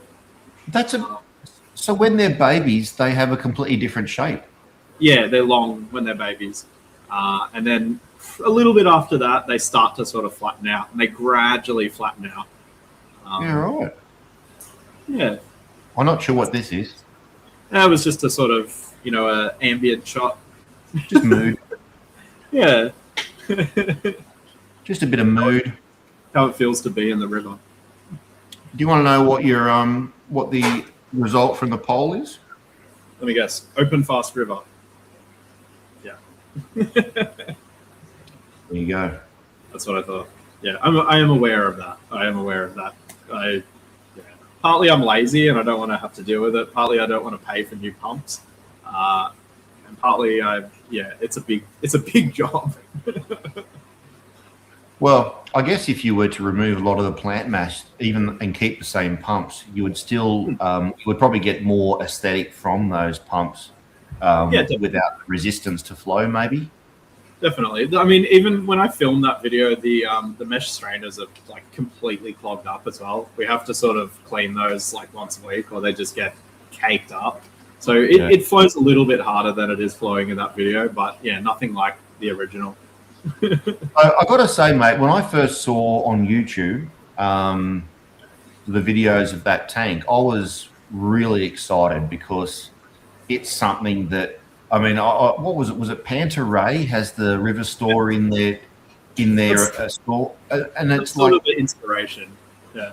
Yeah, is that where it came from? So, like, what was your mindset into putting that tank in the store? Because we all know that stores need displays, but that's a serious investment of space as well as capital. And so, like, where was your head at and your basis for putting that tank in the store? I think probably partly I was very new to owning a shop, and I could see this thing that's like company money, and it's not my money, but I can do whatever I want with it, and it's sort of a tank that probably I personally had always wanted to have. I really, really, really like hillstream loaches. Hillstream loaches are one of my favorite fish. And seeing that tank in Germany and like, man, that thing rips. Like, I really love the concept of it. I think there is better ways to show a river style tank. I think the point of their tank is to show off their pumps that they build and that they sell, and to show how hard they actually pump.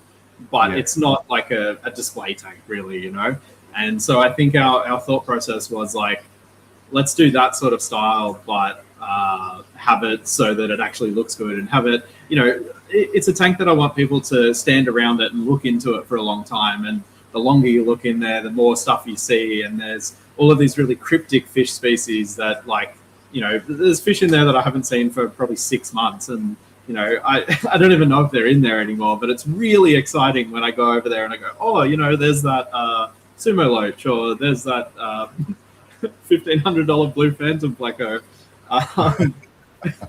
But yeah, building it, I think there used to be a coral tank there. You're probably going to hate this, and this is going to add on to your thought process of the marine is an afterthought. But there used to be a coral tank there, and we had a bit of a mishap in the early years. I mean, I was learning coral as I went. We had a sea cucumber that went into a wave maker, and it was just after I'd spent a lot of money on fish and everything for this tank, and we had things like maize angels, and just there was a lot of money's worth of fish in the tank. And we came in one morning, and there's just every single fish in the tank is just dead on the bottom. That was really disheartening. But yeah, I don't know if that had anything to do with it, but we moved the coral tank to another room, and I remember Sebastian, the previous owner, he said I was mad for wasting this much space as just as a display. But I think it puts us on the map, really, and a lot of people like coming in and looking at it, and I like being around rivers as much as the next fisherman or the next person, and to have a little slice of river in the shop that you can just go over and lose yourself looking into it is really nice, Yeah, mate, I think it's awesome. Absolutely awesome. I love it. I don't know if you don't want to answer this question, you don't have to, but I'm going to put it up anyhow.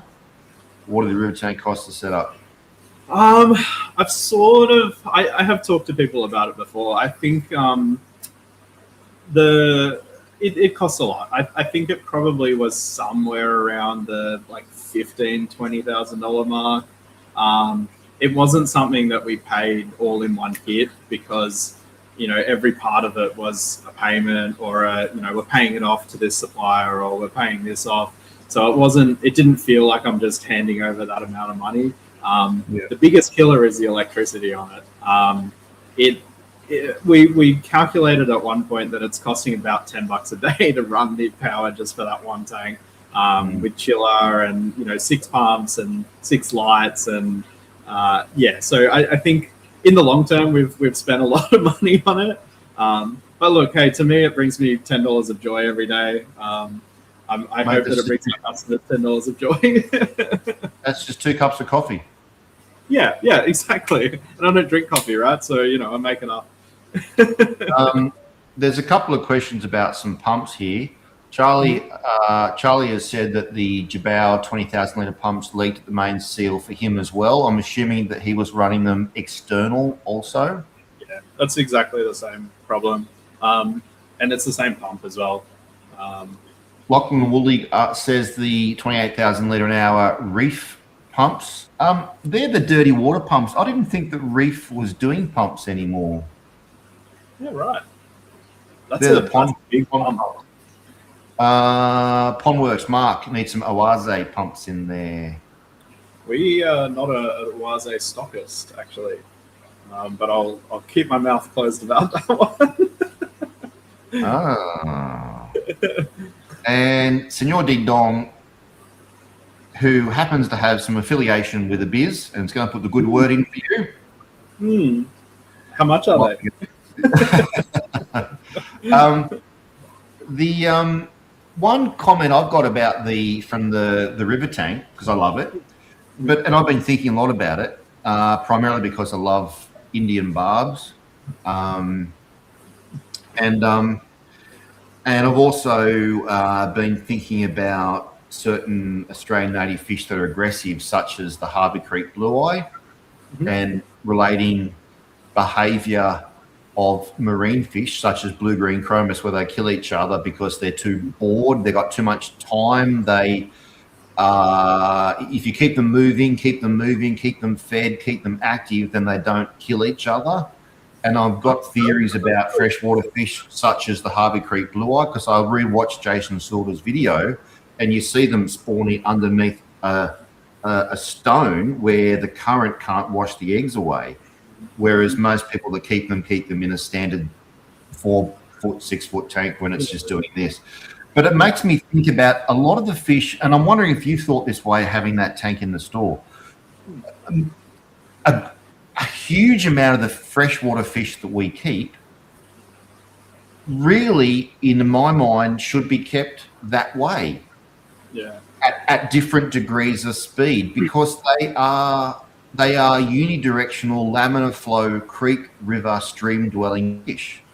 And the filtration in our tanks, be it a canister filter which does this, or hang on the back which does this, I'm sort of thinking, have you done that and thought, shit, these fish would look great in that tank? Oh, these fish should be in that tank. Oh, these Denison barbs should go in there. Oh, these Aurelius barbs should go in there. There's definitely a lot more fish that I think would do well in there than we have added. It is really, really difficult to get a fish out of there once you put it in there. And we have put fish in there that, they've been too aggressive, or they've eaten the plants, or they just haven't worked well in there, that it's such a pain in the ass to get them out. Everything that's in there is either like an algae eater, or it's really going to do minimal damage to other fish.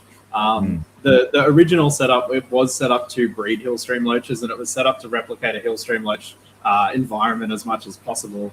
And they were cranking out babies. We were selling babies out of there. There was heaps and heaps of babies. I made the mistake of going, oh yeah, some cherry shrimp will look good in here. And they'll probably do really well in here. And it was just like a simple, like a scoop from a cull tank, like probably 10 shrimp.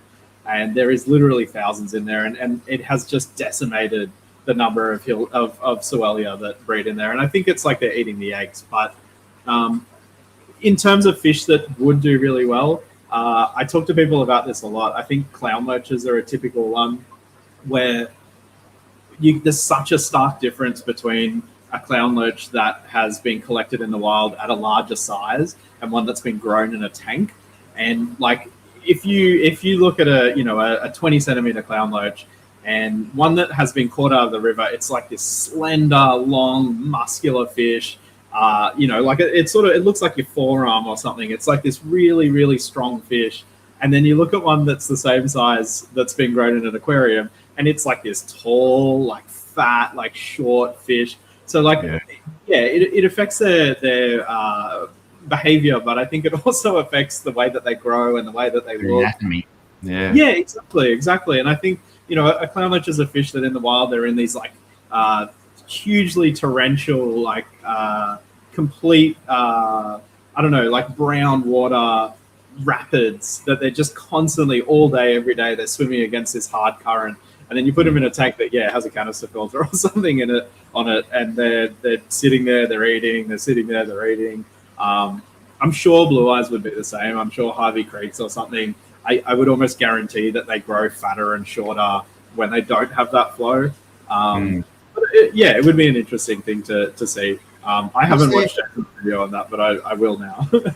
Oh, it's really interesting. Is there any, if you've got a 6 foot tank and you can put a weir at one end and you can drill it in that weir and you can plumb it underneath the tank with a couple of pumps, you might only need a 20,000 litre pump, or maybe 2, I don't know, but you'd vary with but is there any reason why someone at home, other than having that exposed end weir, can't do this? Like, I don't see why not. I mean, there's a classic concept, and whenever I was doing research on River Tank before we built it on YouTube, essentially people will make like a false bottom. So they'll have a 4 foot or a 6 foot tank, and they'll get a piece of glass that's the same width as the tank and almost the same length. You basically have a cutout like this on each side, and you place it flat, maybe this high off the bottom, and then you put a grate across both sides, and you just pump water underneath, basically. And so you have this like circular system, but then maybe your cabinet or whatever can cover that bottom part. So, sorry, that's my alarm. I gotta turn the alarm off. Righto. If anybody out there has got any thoughts about doing river tanks, if you've been inspired in the past, let us know in the comments. And is that okay, mate? Yeah. It'll turn off in a second. And so, okay, I'll let you do that. I'm just going back to check previous past questions as well while you are dealing with that. All good? So in that scenario, do they mount the pump in that cavity below the false floor? Yeah. So it goes underneath, and it basically, instead of blowing up and out the cavity, it blows the length of the cavity. So that by blowing really hard, and it's like an oversized pump, right? Or you have 2 pumps. And so basically it circulates the water, and then when you cover this bottom part from the top, it just looks like water laminar flow one way. The only hard part about that is getting access to those pumps for maintenance if you have to. Yeah, I think a lot of the time people will just put a bit of egg crate or something over it, and then maybe just some big rocks to sort of cover it. They put the pumps right down the end where they can take the egg crate off and get them there. Yeah, exactly. Yeah. It just has to be at one end. In saying that, we are looking at doing some basically miniature versions of the river tank to be able to sell, because it's such a cool thing that a lot of people have suggested that they would love to have it in their house, but price of a tank that size is pretty ridiculous. And it's just too big for most houses. So we're looking at maybe making some little 4-foot versions or 3-foot versions. What about those skinny bookshelf tanks that you see? You might be able to do like for Danios, for example. 100%. I mean, you could fully plumb that. We have one of those tanks. We have a 4-foot one of those tanks. And Dylan, who's here, kind of mad scientist, and he had under the gravel and under the rocks, he had a pump with just a bit of a hose on it. And so the hose went the length of the tank and came out one end and sucked from the other end. And he just had gravel and stuff on top of it. And that tank ripped, but it ended up having a bit of a sort of, a dead zone in one end. But you could easily do it. There is ways that you can do it. Use a wave maker, use something. I think just having current in a tank, a lot of fish appreciate it, definitely. Yeah, but I think to get the true aesthetic, you've got a large water body which is larger, what am I trying to say? You don't want to have the situation where the surface water is going that way and the water down here is going that way. Yeah. No, totally. You want them to be going that's what bigger and bigger pumps, basically. Yeah. All right, let's get some questions for you. Lowest temps for honey blue eyes. Can I go to the toilet quickly? I'm about to pee myself. You can. Go for it. Lowest temps for honey blue eyes, maybe 12 degrees, something like that. Yeah. So I concur with that. I've kept honey blue eyes outside in Coffs Harbour, and it gets down to about 15 degrees. I was at the ASOV meeting last month with Pratty and Gil and Tanya and Taryn, and the guy down there was his name, Jeff, was talking about honey blue eyes outside in Victoria. So I'm guessing they're getting down to about 10 degrees in their ponds down there. So I don't think you have any issues in most parts of Australia, except maybe if you're in Tasmania. Just making sure I'm going through all your questions so we don't miss them. Chloe, I will ask Finn if he's got honey blue eyes in. What were they? 10 for $150, I think, which was excellent. And okay, Gold Coast 15 to 28. There we go. Beautiful.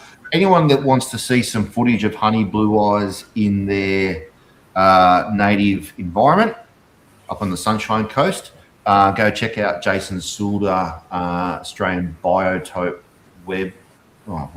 YouTube channel, and he's got some really great footage with honey blue eyes. It's in that kind of Wallam country where you get that white sand and you get the bit of tannins over the white sand, and you got the Banksia cones and the leaves and things, and there's that fern, that coral fern, where the fronds go really lacy and dried up brown when they fall into the water. It's really, really pretty.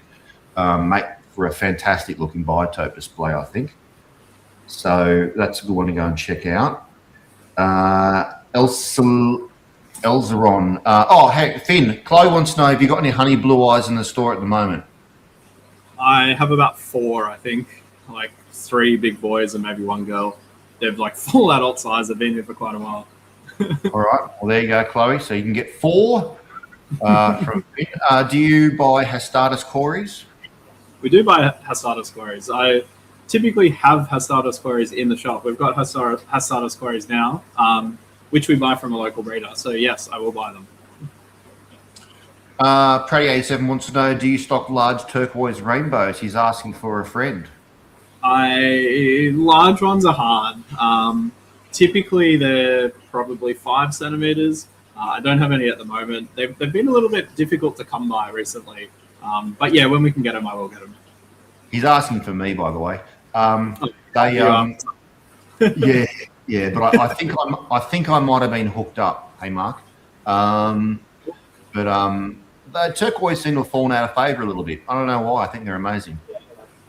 I think a lot of the rainbow people are going with a lot of the Australian natives these days. I think they feel like that classic sort of what's not a trio, a quadruplet of the Bozeman, turquoise, praecox, and salmon red. Those New Guineas are a bit too blasé, a bit too common, or I don't know. That's why you need your balloon salmon reds. I like those. I saw them in Newtown. I saw them in Newtown Aquarium, and I went, "Fuck, these are grotesque, but I love them." I saw your comment on the Anchor thread. It was like the only positive comment. What do you think? What do you think? We've got them. We've got them. I honestly, like, they're some of the healthiest salmon reds we've ever had in the shop. They're so stocky. They're so healthy. They're fat little cute things. I don't see it really like inhibiting their life at all. That's the thing. Like, people with balloon fish, people don't bat an eyelid at a balloon goldfish, which is 80% of all goldfish. They don't bat an eyelid at balloon mollies, or but as soon as it's a native fish, you don't want to mess with something that's native. Yeah. Well, it's not native, technically speaking, so it's no different to a balloon red. Native to Oceania. Yeah. I don't know. Maybe it's because I'm going through a goldfish thing at the moment, but I keep on seeing all these balloon fish and being attracted to them. There's definitely goldfish that are probably unethical. We don't stock like celestial eyes. I don't stock ping pongs.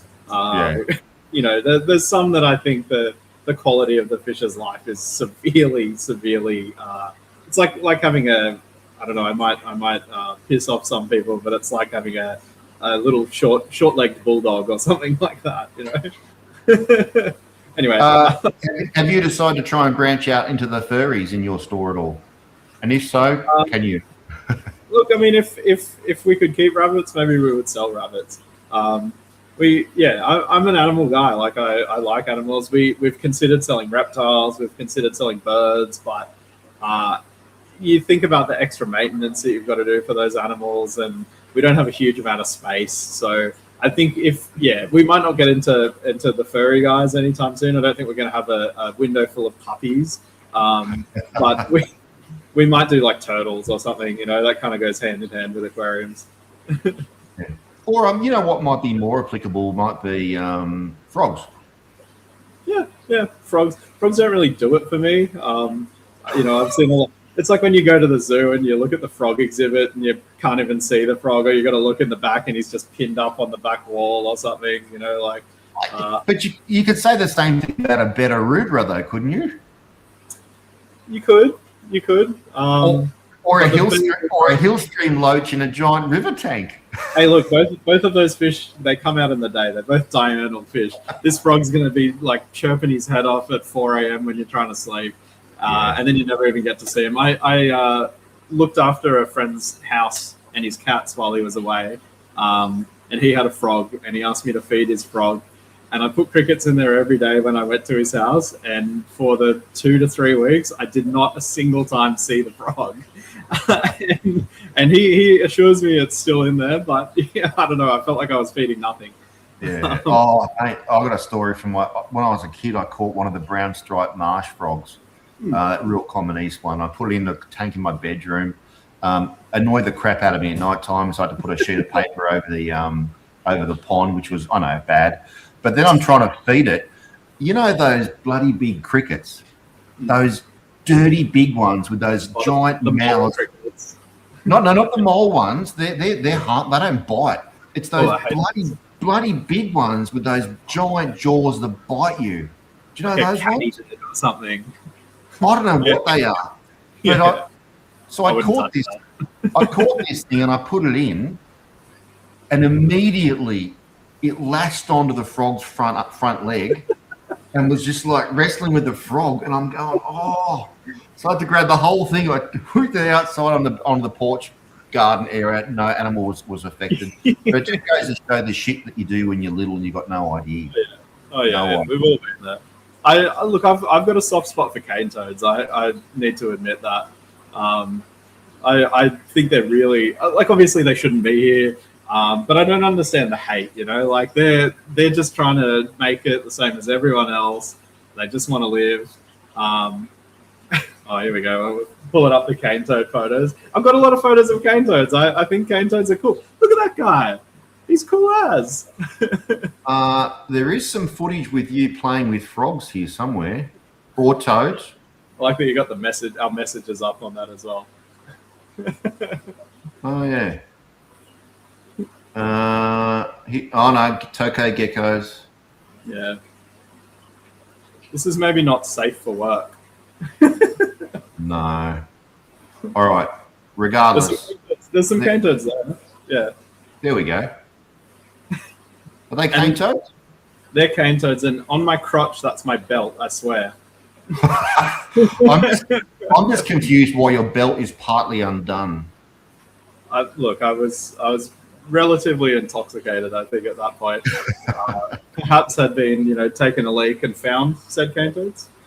Craig Perry asks, he's heard that people living in Tassie and order fish from the mainland, they have to be quarantined. Is this the case, and if so, why? Can you send to Tassie? We can send to Tasmania. We have sent to Tasmania before. I don't know if we have sent to any private buyers in Tasmania. I think we've only sent to fish sellers in like shops, basically. Typically, we just have to fill out a form that's essentially like listing all of the fish species that are in the box. They have an import list into Tasmania as well. So it just has to be a fish that's on that list. And their list is very, what's the word? They've got kind of like a live list, right? Where someone down there was explaining to me that there's basically one guy in their biosecurity that organizes the list. And if you put in a good enough argument with him, he will add a fish to the list. So they have all of these like random fish that it's obvious that at some point someone just wanted to keep that fish in Tasmania and they applied to get it on the list. Bashirs, for instance, there's like 2 or 3 random species of bashir on the list when, they're all pretty similar. Yeah. But yeah, I mean, it's a nice way to look at it. And I wish the, Australian import list was as easy as that. Do you have a favourite genre of fish? Africans, South Americans, or Asians? Or any other continent out there? Yeah, for continents, I would say probably Asia, honestly. I think Asia has some really cool fish. They got lots of cool barbs, lots of loaches. I think in terms of genre of fish, I would say between like loaches and catfish. Catfish, like siluriforms, there is so many different types of catfish. It's like thousands and thousands. And loaches, it seems like almost every year they're discovering new loach species that are just completely different and completely insane compared to everything else. So yeah, Asian catfish and loaches, definitely. All right. I'm assuming Temensis, the peacock bass we're talking about earlier on, is it still going strong? Well, they're still too young, I think. Last time I spoke, they're at my friend's place because he has a big pond. I don't physically have anything big enough to keep them in, but last I checked, they're about 60 centimeters. So maybe when it warms up a little bit, they might do something, but I don't think there's been a lot of successful, like natural breedings of Temensis peacock bass just because they get so stupidly big. Worst case, we can, inject them, we can do some hormone breeding, but I want to see if they will actually just naturally breed on their own. But yeah, it might be a year or 2 away. Who knows? We'll wait. There's no rush. Now, I got more questions, but it's time for...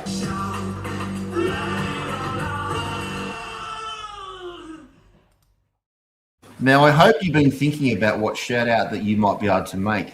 I haven't. I forgot about it. I know. But we're going to I'm going to shout out. 3 seconds to do a shout out. All right. I'm going to shout out my partner, Marina. Marina is my partner in life and my partner in the shop. She is the most help of anyone that I know. She gets me through each day. She essentially runs the shop, and I'm just a little add-on here and there. But the love of my life and the person that I do everything in my life with. So yeah, shout out Marina. Did she? That wasn't forced by any means, was it? Yeah, she's behind me right now. Very nice. Mate, can I ask a question? What's in the stairs up? What's upstairs? Upstairs is like our office and our storage room. We have a few like breeding tanks up there, but it's not for really like breeding for the shop. It's just if we ever get like interesting fish in that we want to have a crack at breeding, we'll chuck them up there. It's our lunch room, so you sit on the couch and eat your lunch and, I don't know, look at some fish, look at some blue eyes or some cichlids. That may or may not be where the disqualified Echo blue eyes came from, but yeah, next topic. I love these. We've got some good support there for Marina. We've also got some continued support, but we've got some skeptics.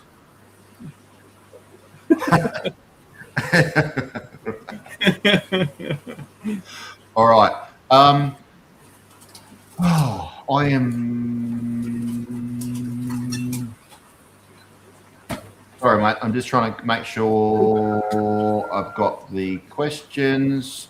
Are they sensitive fish or pretty hardy? What was that for? Oh, the red neon goby. They're fairly hardy, but they do need high flow.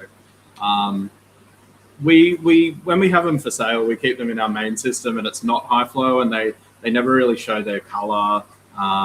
They're just not. They don't behave like themselves. You know, you put them in something where they've got high flow. I think even if you just had a little power head or something in there, they'll sit in the flow. You know, you have it next to a rock, they'll just sit on that rock all day, every day. They don't live very long though. I think they live for like a maximum of 4 or 5 years, which, yeah, I don't know if it's common knowledge, but most fish do live for a lot longer than that. Or I should say that they should live longer than that. A lot of them probably don't. Yeah.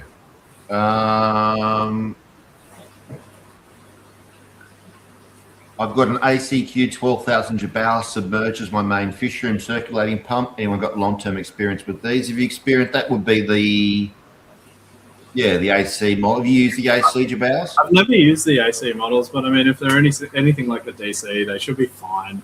Ours have been running, like we've got one that runs our like low track, we've got one that runs our marine rack, we've got one that runs our big ponds outside, and they've been running like non-stop for probably 4 years at this point. They're fine, you know, like they're still running at full capacity. I really, really like them. It's not a plug for J-Val, but no, good pumps. Bags of fins. Finn, true hobbyist aquariums are hard to come by. Supporting local breeders, finding rarer fish. Let me know when you can come down and do an ASOV talk next year, Finn. What is ASOV? The Aquarium Society of Victoria. They've got a really good setup down there. Really good setup. Got their own. In fact, it's the best I've ever seen. They've got their own building. It's all decked out, purpose built. Really? Yeah, that's really cool. We don't have that here, right? No. That's awesome. Yeah, sign me up. All right. I think what we should do now is we're going to show your home tank. Sure. And you can talk us through a little bit of that. Okay. Is this your home tank? That is my home tank. Every time we get like a new species of loach or a new species of barb, I typically will take some home for my tank. I will admit that this is like probably like a year old, this video. I will say that this is the former glory. This is a tank at work. Oh, that's at work. Okay. Yeah, this is our loach tank at work, but we love loaches, you know. It's probably a good example there. I can explain the difference in the thickness of clown loaches.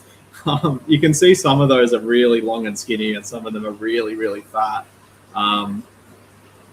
That is the difference between collected large and grown in an aquarium. Yeah, okay. But yeah, my tank at home is basically just barbs and loaches. I'm going to dismantle it soon because it's on my back deck. and it's an 800 litre tank. And I went under the deck the other day, and some of the nails are starting to pull on the beam that it's on. So I'm a little bit sketched out by it. So I will be tearing it down. But most of these fish will probably come into Ellis Aquarium and either go into some of our displays or get sold. Why can't you just reinforce with some screws under there? I don't get it. I think it was sketchy from the get-go. I didn't realize that look, I'm not a builder, so I'm going to butcher this, but I didn't realize that the support beam, it's not actually sitting on something. It's here and nailed into here. So this is, it's like tilting like this, and the nails are pulling out. So look, it's not my house. If I owned the house, yeah, I'll put, I don't know, just another support beam there or something. But yeah, I don't want my real estate agent. I hope they're not watching this, because I don't want to have to deal with a tank through the balcony. Can I ask, what is the vibrant bright red barb in the middle? Is it a rosy barb? That is your standard rosy barb. Yes. Is that a standard? Not even like a chili red rosy? It's probably a glow light rosy barb. This is the power. I would say this is the power of Chihiros lighting. These fish look so much better under a Chihiros light than a cheaper light. I think a lot of people are until you really see the difference, it's hard to convince someone to get a higher powered light or a better spectrum light than a cheap Amazon light or a Aqua One light, for instance. We have some good examples in the shop where we'll have one rack that has a Chihiros light, and then the one above it has I won't say the brand, but a cheaper, less good light. And people think of lighting as just important for plants, but to show fish's full color, they need good lighting. Especially the red. Especially reds. Yeah, especially the red. Especially like reds and blues really pop. I mean, even from marine, for instance, like our marine fish racks, we have Chihiros slims on them because the reds pop on the fish. And like marine fish are so beautiful. It's sort of like a crime to keep them under a blue light. I know. You can't even see them. It's like, why do you bother having a blue tang or a powder blue in this, or a purple tang in that tank? You may as well not have it. Exactly. Like I think marine fish deserve to be under nice freshwater lights. Coral deserves to be under a blue light, but yeah, I don't know. Our display is very blue, and the fish look all right. The coral looks great, but yeah, I don't know. There needs to be a way that we can have both. To be honest with you, I think you know how you hear marine keepers, like diehard marine keepers, say how the freshwater fish aren't as pretty, and I think that kind of stemmed from a time when we were using the lighting like what you were saying. Whereas if you were to take those rosy barbs, or even those clown loaches, and merge that into a marine fish, that's as in there and out there as any Anthias, for example. Like, that's crazy. Yeah, 100%. Those rosy barbs are, I don't even know if there is a marine fish that is as bright as that. Anthias would be probably the closest. Our Anthias under the Chihiros lights, they glow. Our Fu Manchu, it glows. Our Coral Beauties glow. Like it really, really shows the full potential of the fish as it would be under the sun, basically, rather than just this really bright white light just washing all the color out. It does make me wonder if there could be a way of the marine fish only tank having a comeback, and from an aesthetic where you're using that kind of daylight freshwater lighting, and you're adjusting the spectrum like a Chihiros or a Lead Star to really bring out the colours of the fish that you've got, those warm colours, and make the display so much more because of that lighting. 100%. Yeah, I mean, like, you can have any fish under a standard light, and I don't know, it just doesn't do it for them. We're gradually changing all of the lights in our whole shop to Chihiros. Because it makes such a big difference in just the look of the fish, The other store that's been doing that is Benny's Aquarium down there at Bundle. Has he got A series, or has he got slims, or? He's using the A series. They're the plain white ones over his goldfish cichlids and marines. Mm-hmm. And then he's using the WRGB Slims over the freshwater, because all his freshwater ones they're all planted basically. His freshwater retail tanks. Yeah, so he's used. It's an investment, I guess, isn't it? But yeah, definitely. That's why we're doing it kind of slowly, because they're not a cheap light. You know, we're doing slims on the whole system, and it's like, I don't know, something like 30 of them that we need. And yeah, even wholesale, they're not a cheap light. I mean, RC Aquarium down in Burleigh, he's got A series on all of his tanks, all of his show tanks, all of his sail tanks. And it makes a big difference. You know, like I think, what's the point of having all of these nice fish if you can't actually show how nice they are, you know? Raven Woods Alpacas says I should get Jason on here 1 week. Amazing videos. I have asked. Don't worry about that. He said that he might. He doesn't like talking in public. He does it well, though. CQ Aquaria is a happy customer of Atlas. Bought $600 of Musil Cherry Red Tetra. Does this mean anything to you? Yeah. Cherry Tetras, they're a fantastic one that, you know, it's such a red fish. It's like, they're like another one of those high-end Tetras, right? They're $25, $35 a pop. But I probably wouldn't be able to sell them for that price if I didn't actually show the color that they will become, you know? And by putting them under a nice light, they show the color. It's not just, you know, you're taking my word for it and spending $300. You can see it in the flesh, you know? Yeah, nice. Good to hear that you're having success with them. Melanie asked, what's your favorite fish to keep and why? I think it changes all the time. I sort of will keep a fish for a short amount of time, learn a bit about it, learn a bit about the husbandry, and then maybe switch it up and change to a new fish. I don't know if I have a fish that is my favorite to keep. I do. I mean, there's something endearing about breeding something like American cichlids and having, you know, two parents and a little school of fry swimming around them. We have that all the time in the shop. If there's ever cichlids that breed in the shop, we always just let them go. You know, maybe take the other fish out of the tank or whatever we got to do to let them go. And yeah, I think we've got some Jack Dempseys at the moment, and Jack Dempseys have I don't know if you know, Adam, that they've got like an electric blue variant, which is like it's like stupidly blue. The ones that we've got at the moment, they're supposedly splits or like heterozygous for electric blue. And so I'm breeding them together, and I'm looking at the fry every day going, I can't wait until I can see that some of them are electric blue, you know, and I've got to sort of prove them out. But they're such cute little tiny fish. They're little stripy. It's like almost looks like a little fly or something. And they just buzz around and they eat the food, and parents are so caring of them. Maybe it's something I lacked when I was a kid, and I've got to get it from these parents of the cichlids. But I don't know. There's something so lovely about a pair of cichlids caring for their fry. Oh, look, I've said before that there's one thing that I've never really experienced in my fish tanks, and that is the parental care aspect. You know, when I was breeding fish, I was breeding rainbow fish and blue eyes. So, you know, there's zero care.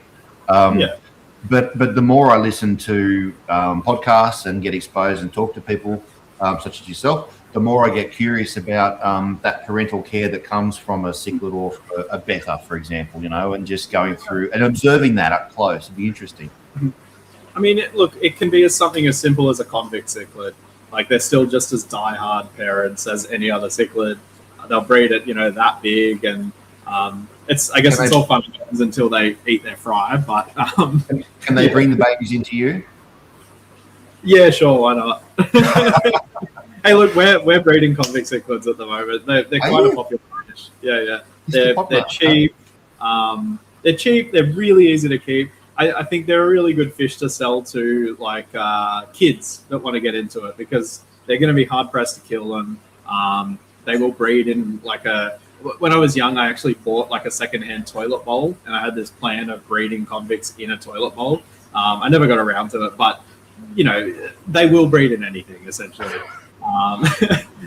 They sound like the fish version of a zoanthid in the coral world. It's a Sakura sunrise of cichlids, I would say. Yeah, yeah. This is a question for CQ. Have you got any experience with Karabu frogs at all? I can't imagine that you can actually keep them. I've seen them at Taronga Zoo in their like critically endangered sections. I would imagine probably not. Yeah, there you go. Yeah. Okay. It'd be nice if they would shoot the brumbies that are trampling on them, but that's another thing altogether. Charlie, we might reserve, we touched on this question earlier on, and we might reserve this kind of question for next Sunday when we have Paul Talbot on. Yeah, talk to Paul about it. He would know the ins and outs of it. Yeah. And Bags of Fish is Brett, the president of the Victorian Aquarium Society. Right. Now, there's still more questions. Now it's time for another famous segment I like to call. I'm dealing with much smaller goldfish. All right, Quick Tips is meant to be fast question, fast answer. This one's not so fast, but I'm going to play you a little video to start with. Finn. Okay. All right. Finn, Okay. manganique and cichlids, keep or cook? Keep. Finn, is it a recommended business practice to not have a telephone number? Yes, definitely. And one more video moment.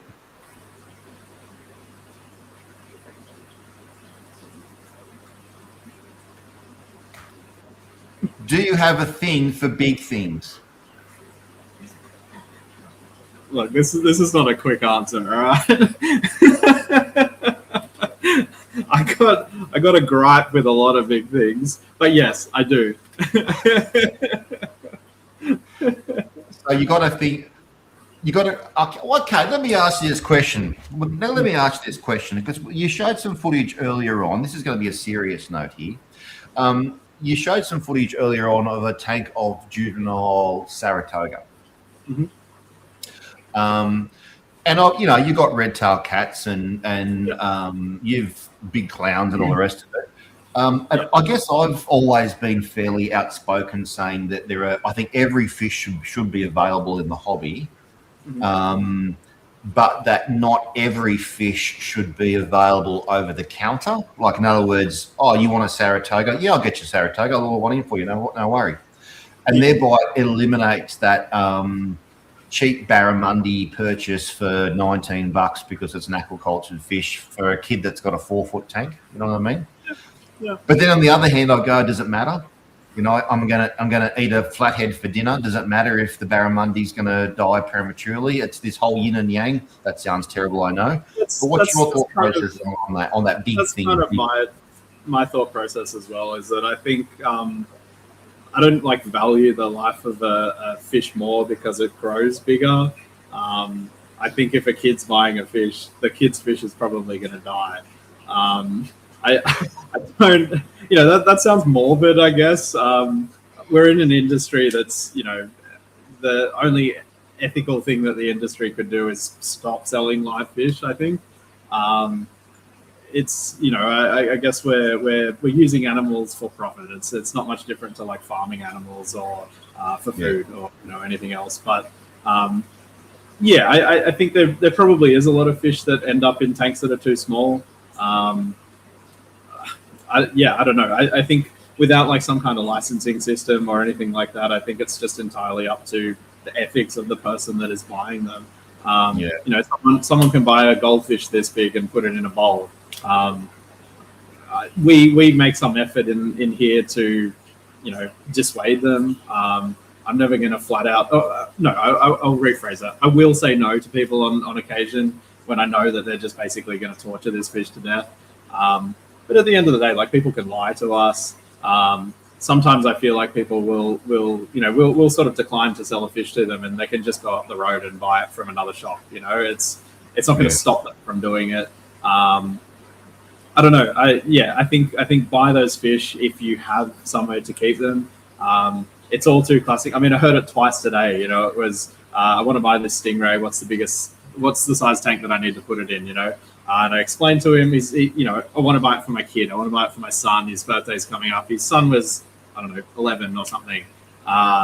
You know, I explained, okay, you're going to need probably an 8-foot tank long term for it. You know, probably 3 foot wide. It's a big tank. It's an expensive tank, and you know, it goes back to, oh, but what size can I put it in now? You know, and like, you know, it's only little. Like, can I just get a small tank? You know, I've got a 2-foot tank at home. You know, can it go in that? And like, I think at the end of the day, same thing. You know, I can say no, it can't. I don't want to sell it to you, and then he can go and just not say that to the next aquarium shop and buy one from him. I think if someone's going to torture an animal, they're going to torture an animal. I think it's on us to sort of explain the wrongdoing and that sort of thing. But I don't know. Yeah. I think it's my place to say, no, you can't have that fish because it gets too big. When, yeah, barramundi it's either going to go in someone's tank or it's going to go on someone's plate. Do you think it would rather live an extra couple of years in someone's tank, or would it prefer to get killed at 6 months old to go to the Sydney fish market? Yeah. I don't know. Tricky one.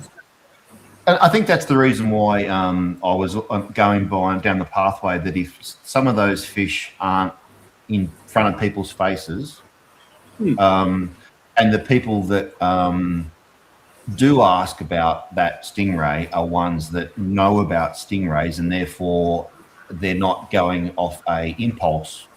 The sale will still be made, but it will be made to the right person. The right person. I think definitely. And I think a lot of those fish, the price point sort of means that they do end up going to the right person. Most of the time, if someone's willing to pay $400 to $1,000 for a stingray, they're probably willing to set up something that's appropriate for them.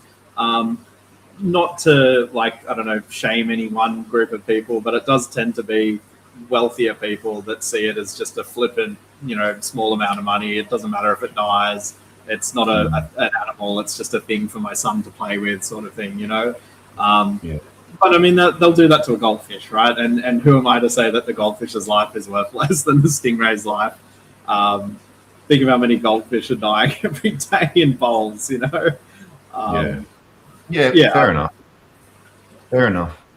All right, that was Dealing with much smaller goldfish. The deep dip. That was our deep dip.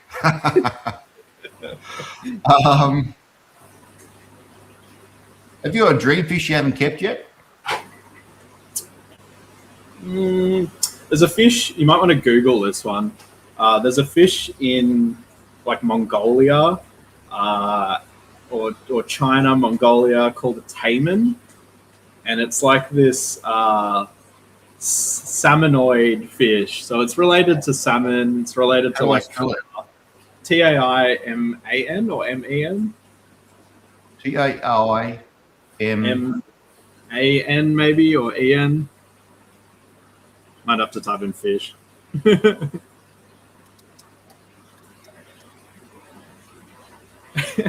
And for whatever reason, like this, you know, this has been on like a River Monsters episode. For whatever reason, that fish just really intrigues me.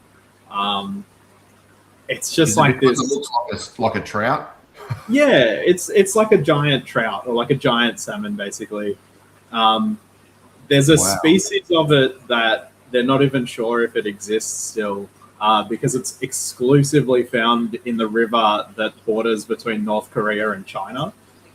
And I've always thought that would be such a cool trip to go and try and catch this fish. I don't know how you could do it. I don't know if you'd end up getting shot or, you know, arrested or something. But yeah, I don't know. It's a bit of a exciting fish to me. Can you imagine the cooling bill on that aquarium? Hey, look, we've considered having a trout aquarium in here before, and we've said that if the river tank ever, you know, goes wrong or something dies or everything dies in it, we put a big chiller on it and put some trout in there. Because I mean, it'd work. We've had trout here before. We had some trout out in the ponds last winter. Trout are a cool fish to keep. I don't think they should be in the Australian environment, but I think they are an interesting fish in a tank. Yeah, it just goes to show what the fishing lobby, what sort of power Yeah. they have over the Australian government. That's the thing. I mean, you could keep any aquarium fish in the whole world if it was of value to fishing. Praddy wants to know what you're selling Saratogas at generally. Typically, most years we have juveniles for about $80-90 each, at sort of 5 centimeter size. Yep. Excellent. Okay, we're up to date with our questions for the first time this stream. Okay, so now we've got some footage from. This is the last bit of footage we've got for the evening.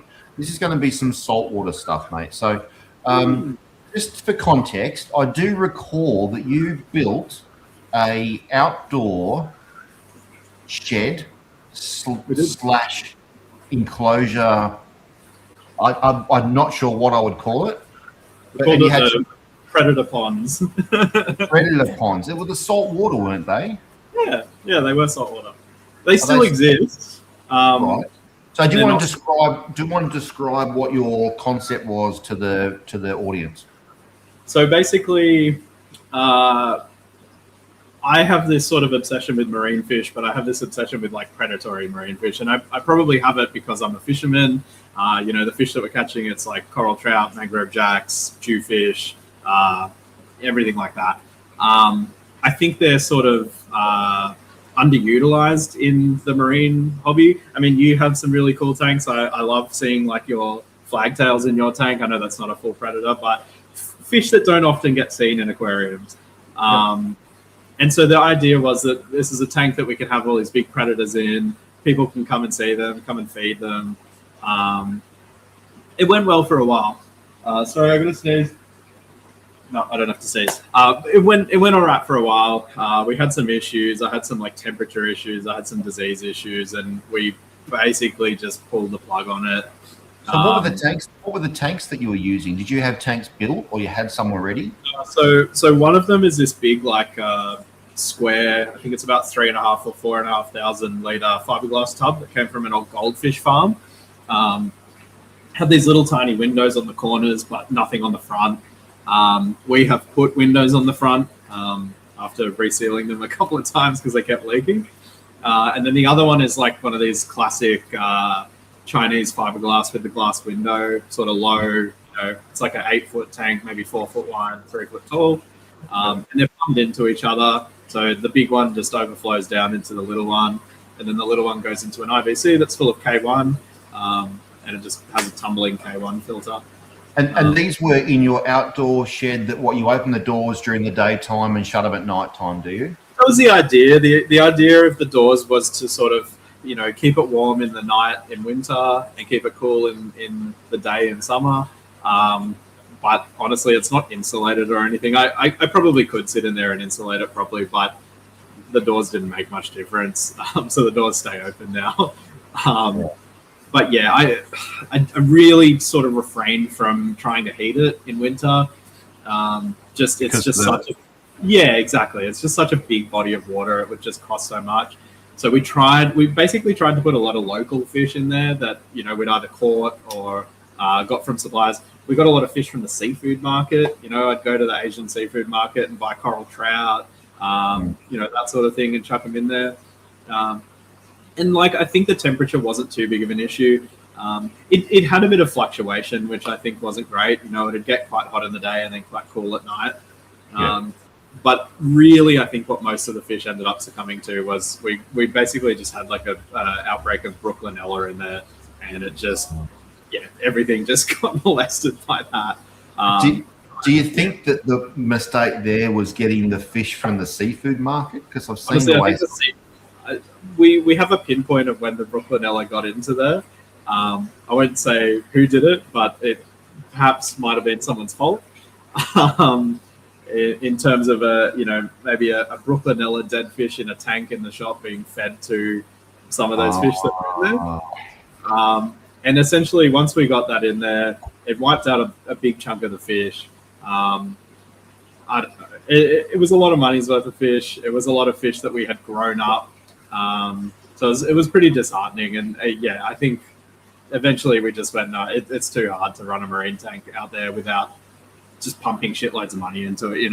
If we put like another $10,000 into heating and insulation and filtration, and maybe it'd work. But yeah, it's a pain in the ass. It's a lot easier. It's freshwater now.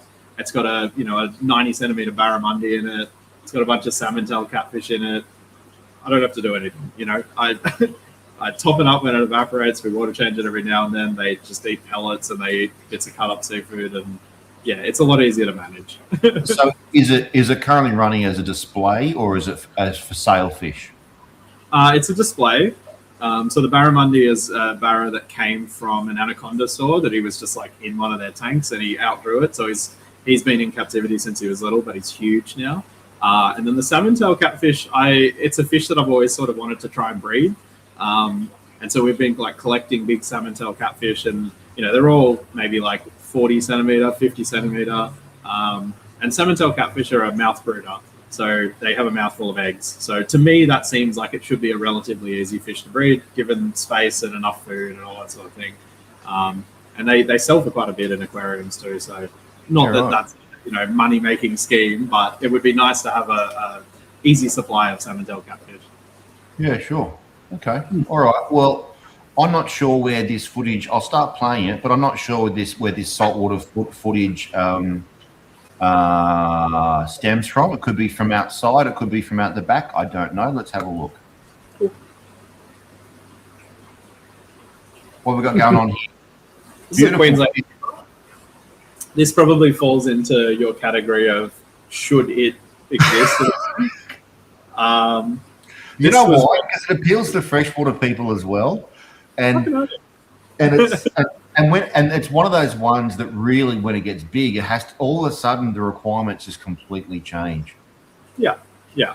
Like we actually, when we first had these, we converted some of them. We had them in. I don't think they ever will do well in pure freshwater. But they do fine at like very low salinity, at maybe 10 parts per thousand sort of thing. We sold a bunch as freshwater in inverted commas, freshwater with added salt, I guess. And to this day, like I've heard from some of the customers, this is probably maybe a year old, this footage. They're still alive. They're still, still kicking. Obviously, at some point, they do get to a size where they will need to go into full marine. Again, that's up to the keeper. These come from an aquaculture facility where they're farmed for food. Is that why we're starting to see them? That's where they all come from. They're not allowed to be protected, obviously, because they're protected species, but they all come from a couple of farms up north that basically breed them. The funny thing with these guys, in a way that irks me, is that so everybody out there, this is the giant Queensland groper, the one that you see in the bottom of the seaway down where the pipes are. Have you got footage of them in the wild? I don't know, but it's pretty easy to see it down there though. I've been in the seaway, but I didn't. It was too murky for me as a snorkeler and as a free dive down and see them. But in freshwater, am I right in saying that they market these guys as a bumblebee groper? Yeah, pretty much. Which I think is a bit of a. I don't like that because it kind of makes it cutesy and takes away from the Queensland giant groper. I mean, the reality of it is that they're not only found in Queensland; they're found all over like the Indo-Pacific. So for us to call them Queensland groper is a little bit Australianizing. They could call them the Indian groper, or they could call them the Indonesian groper too, But yeah, they're the biggest bony fish in the world, as far as I'm aware, which is the biggest fish that's not a shark, essentially. Up to 3 meters, up to like a ton, something like that. We still have that guy, actually. He's probably 40 centimeters now. This guy? No, the Queensland groper. Okay. Now, what is this? What is this? This is a Moreton Bay bug. This we actually got from Anya at Gallery Aquatica. It is a captive bred Moreton Bay bug. Tom Bowling. Yeah, exactly. So it's obviously, farmed for food. So again, he has been saved from being someone's lunch. Um, but yeah, we don't have him anymore, but he was a really, really interesting animal. I Did found he he, didn't really do much. Sat under a rock, that was about it. yeah, okay. Was he dangerous with other invertebrates and fish in the aquarium? I don't think so. I don't think he really has a way to catch fish. He may have eaten a few like shellfish, like a few trochus snails or Nacerius snails or something. Not that I noticed, but yeah, I don't think he's able to really catch other fish. I think with other shrimp, he'd probably be fine as well. Yeah. I think Anya maybe had one in a reef tank or something, but I'm not 100% sure. Yeah, yeah. I remember when Tom brought a bunch of these young Moreton Bay bugs and also some fusiliers up to Brizzy. I think it was around the Fragorama time. Yeah. It was. Yeah. It's a curiosity, but I thought at the time, I don't know if that one's going to catch on. Do you have any fusiliers in any of your tanks? I don't, and I've been asking Tom I had a look at his breeding facility about a year ago, and when I was there, he had some fusiliers. So he's working with the, is it Cesio or Cesio Kuning, which is the neon, but it's about a 35 to 40 centimeter long, fairly chunky fish. But what he's got, he's found a group of them, a select group, which are either growing extremely slowly or a dwarf. And he was saying to me at the time that he was going to, he's sectioned them off to a separate sort of almost this display tank almost. And I don't know whether he's done it, but I have been in his ear a number of times that I wish to have some fusiliers for my aquarium. And yeah, so hopefully he's been working on those. But he's target audience of public aquariums though. Yeah, of course. I mean that's a good sales tactic to have a pygmy one. I really like fusiliers. I mean we've gone out and caught fusiliers, and we had some fusiliers in the pond when we had it. They're really cool fish. Like they're really hardy fish. They're really active. I would say they're like giant tetras almost, Yeah, I would love to get. I tried to go out with a mate out to the Saltire Islands and fish for Pterocesia digramma, which is the ones with the black tips to the tail fins, to the tips of the caudal fin. Yeah. Hang on.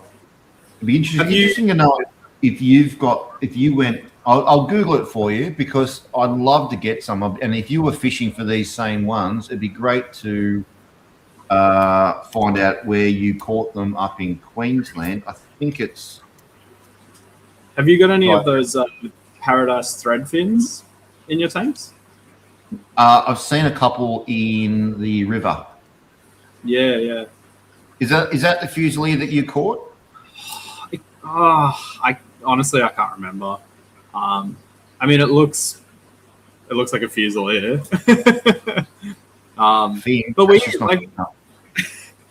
we usually like that. You get them as bycatch, right? When you're out on the boat in Moreton Bay and you're fishing for like bait, right? You're trying to get herring or you're trying to get slimy mackerel or something, and you pull it up and you got a stringer of fusiliers or paradise thread fins or whatever. Are you using like a sabiki? Yeah, one of the big. Yeah. Do you ever use fishing gear to catch fish for your tanks? Yeah. You do with the mangrove jack, right? You caught that on a hook. Yeah. I think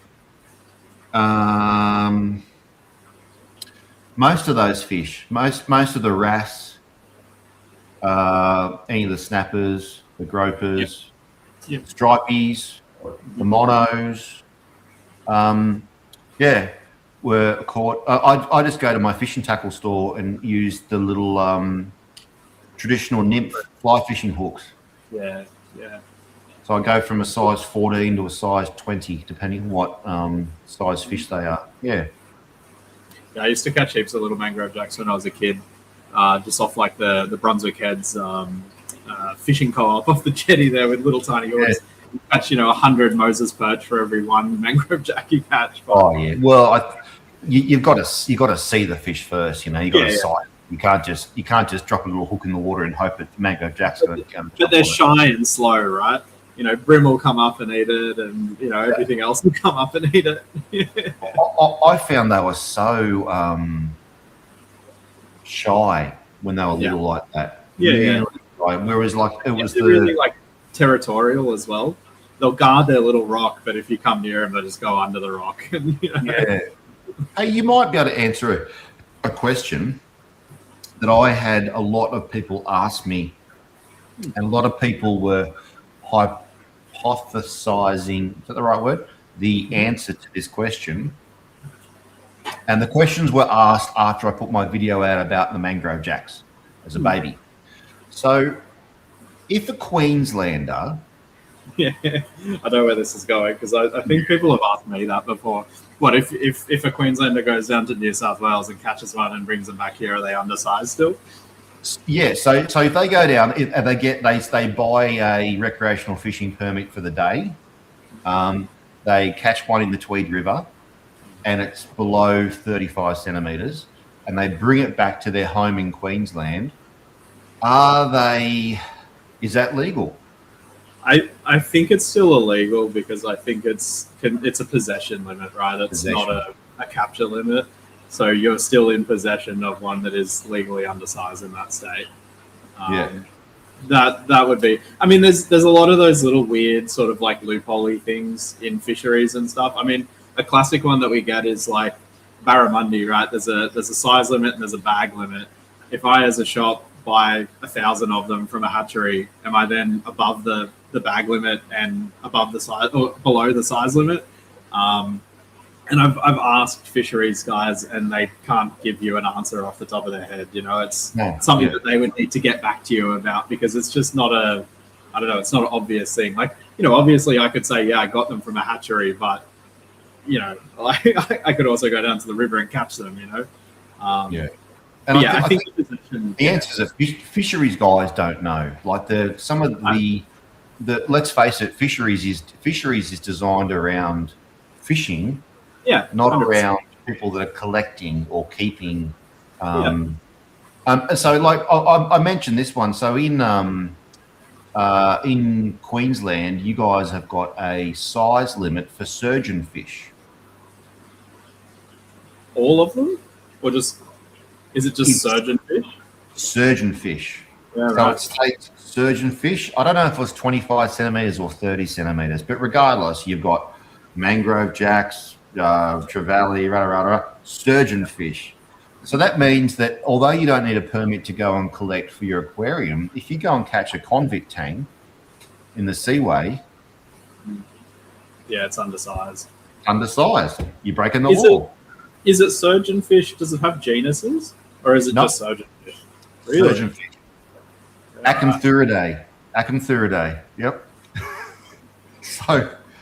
And that's what I mean. It's so vaguely not set up for aquarium collecting or anything like that.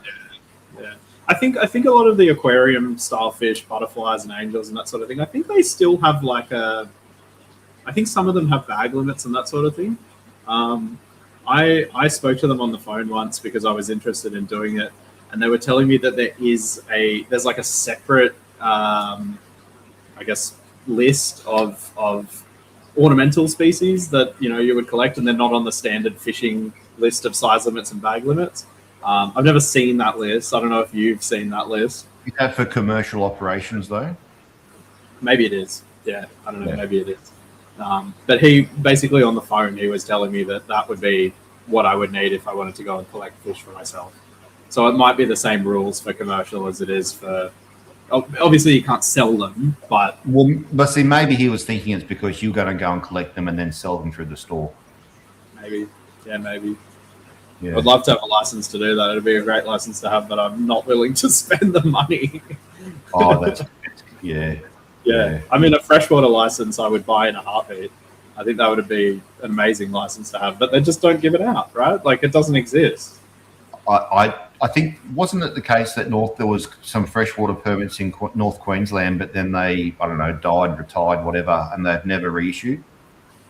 I think they don't reissue for a lot of those licenses, right? Like, you get a glass eel license or something, and you got to sell it to someone, and they don't ever reissue them. But yeah, I don't know. It just seems ridiculous to me that you can pillage. I mean, obviously within reason, it's not pillaging, but you can take coral, you can take marine fish, and all of this, but you can't go and catch a gudgeon or something and sell it. That's exactly what I was about to ask then, is that where are the snakehead gudgeons coming from? Don't know. Get them from a supplier. They're probably, I think Northern Territory, they have licenses up there. So probably they come from there. I mean, did you talk to Dave Wilson? I have a lot. Yeah. So do you know what the status of his license is, or You mean for collecting fish? He collects fish under the, like, let's say tarpon, for example. He'll collect them under the permit and for like Cairns Marine. What about if he wants under their license? Yeah, right. Because he used to have a license, but I think maybe he's sold it or something. I don't know. He was just basically, so it was tarpon. There was It's just fish that he wants to export, basically. what was the other one? Jardinis. There's a few other freshwater like that kind of saw. Sawfish. Yeah. What do you call those things? Sawfish. Yeah. Yeah, sawfish. So, but that was all public aquarium stuff underneath Cairns Marine's umbrella. Yeah. He collects ornamental fish, but I don't know how he does that. Yeah, I don't want to delve too deep into it, but like Northern Territory does issue. I don't know if they issue them, sorry, but there exist freshwater licenses in Northern Territory. I think a lot of them are owned by Indigenous communities and that sort of thing, and I think they're maybe like underutilized, i.e., sitting around not actually being used. And I think that's why a lot of native fish are quite rare in Australia. Unless it's something that someone can breed, because as far as I'm aware, the law in Queensland is that you can collect these fish for yourself, and if you breed them, you can sell the progeny of them. So a lot of fish, that's how they get into the industry. But yeah, I don't know. It's a bit of a gap in the market. I think there's so many really cool freshwater Queensland species that we just can't get. Yeah, I mean, jungle perch, classic example, mangrove jacks. Here's a funny thing, and I said this before on the live stream, is that I used to live in North Queensland. I remember driving through Innisfail, and I came across a house in suburban Innisfail that had a sign out the front that said mud cod for sale. Yeah, that's what they call them, and they use them for live bait, right? Yeah. So this guy, every barramundi season would go and catch all the snakehead gudgeons and the purple spotted gudgeons, and he'd market them from 5 centimeters up to 30 centimeters. Yeah, $5 a piece, and he'd just sell them. He'd set them up in all these eskies and these tanks and stuff. He wouldn't do it when it's too hot because they'd all die, and for $5, and it's like sign out the front of the road. How in the world? I mean, that's definitely illegal, but yeah, I mean, to be able to do that and but the fisheries guys are probably customers that go and get their bait to take out fishing for bloody. It's kind of the Wild West up there, though, right? Like, I went up there a few years ago, and there was this guy just walking past me on the street. He was trying to sell me mushrooms. And then afterwards, he started talking about how he was going out to gillnet the river, and he's like, "Yeah, we don't have a boat. We just swim the gillnet out, and it's like with the crocs and everything. Like, yeah, it's. But yeah, I mean, they just do it, right? And they probably know the cop or whatever. Absolutely. Yeah. Now let's keep on going with our saltwater stuff. Mm-hmm. Now, that's cool. Hang on. Is that a brochula? It is. You do not see these guys in retail stores. Where in the world? What's the story here? So that just came from an importer, and I had always wondered why they were so uncommon in the aquarium trade. and I asked one of the importers. I was like, "Can you get more of these for us?" Because they're a live bearer as well, so they should be a fish that you can breed in a tank. And wow. he said to me, he was like, "None of them are on the import list, buddy." And I looked at the import list, and I shit you not, the marine import list has a section that is entirely brachulas, and there is like, I don't know, like 20 species of brachula on the import list. It's like Really? more than any other type of fish that we could import. And so I don't know why we don't see them. We've had brachulas from Cairns Marine. We had one called a bearded brachula. It was like this big, really, really cool fish. This one was an imported one. I think it came from America. But, you know, God knows where it came from before that. But yeah, I've never seen them on a list in large enough numbers to buy them up to actually try and breed them. But this is a golden brachula. It's such a cool fish. Cryptic as all hell. You can barely see it in the tank. But you know, to have like 10 are they like nocturnal cave dwellers or something? Yeah. So we had like just a rock arch in there, and he'd just be tucked up the rock arch the whole day. But you put food in, he'd come out. I had to put him in this sort of like photography tank to get a video of him. But they're such cool fish. I don't understand why they're not more commonly seen. Maybe they're hard to catch. I don't know. Now, I love my butterflies. Yeah. I need to know. I love are they Rainfords? But I love now that are they Caradians in there? Oh, The high fin Caradians at the front there. That one in the front. that's a. It's not a Mulerai, is it? No, it's Caradian. It might be. Oh my god. Hang on, I'm going to go to because I've tried these and I have failed, and I've got a feeling it's because they're very high on the sponge. Am I sharing the screen now? Is that shared? Yeah, that's shared. I honestly can't remember what they're called. So Coral margin, maybe? What I think it is. Oh, there you go. Caradian ultivelis. Yeah, high fin coral margin. Yeah. Yeah. You don't think the chicken was enough for them? Say again? Didn't think the chicken was enough for them. No, it didn't work. No, it didn't work. I think they just like sponge. Were you keeping them like fat? They Like, are they wouldn't still eat. dying? Oh, they wouldn't eat at all. Would not eat. These we get them feeding every time we get them. We've had them multiple times. This is the secret. Hold on.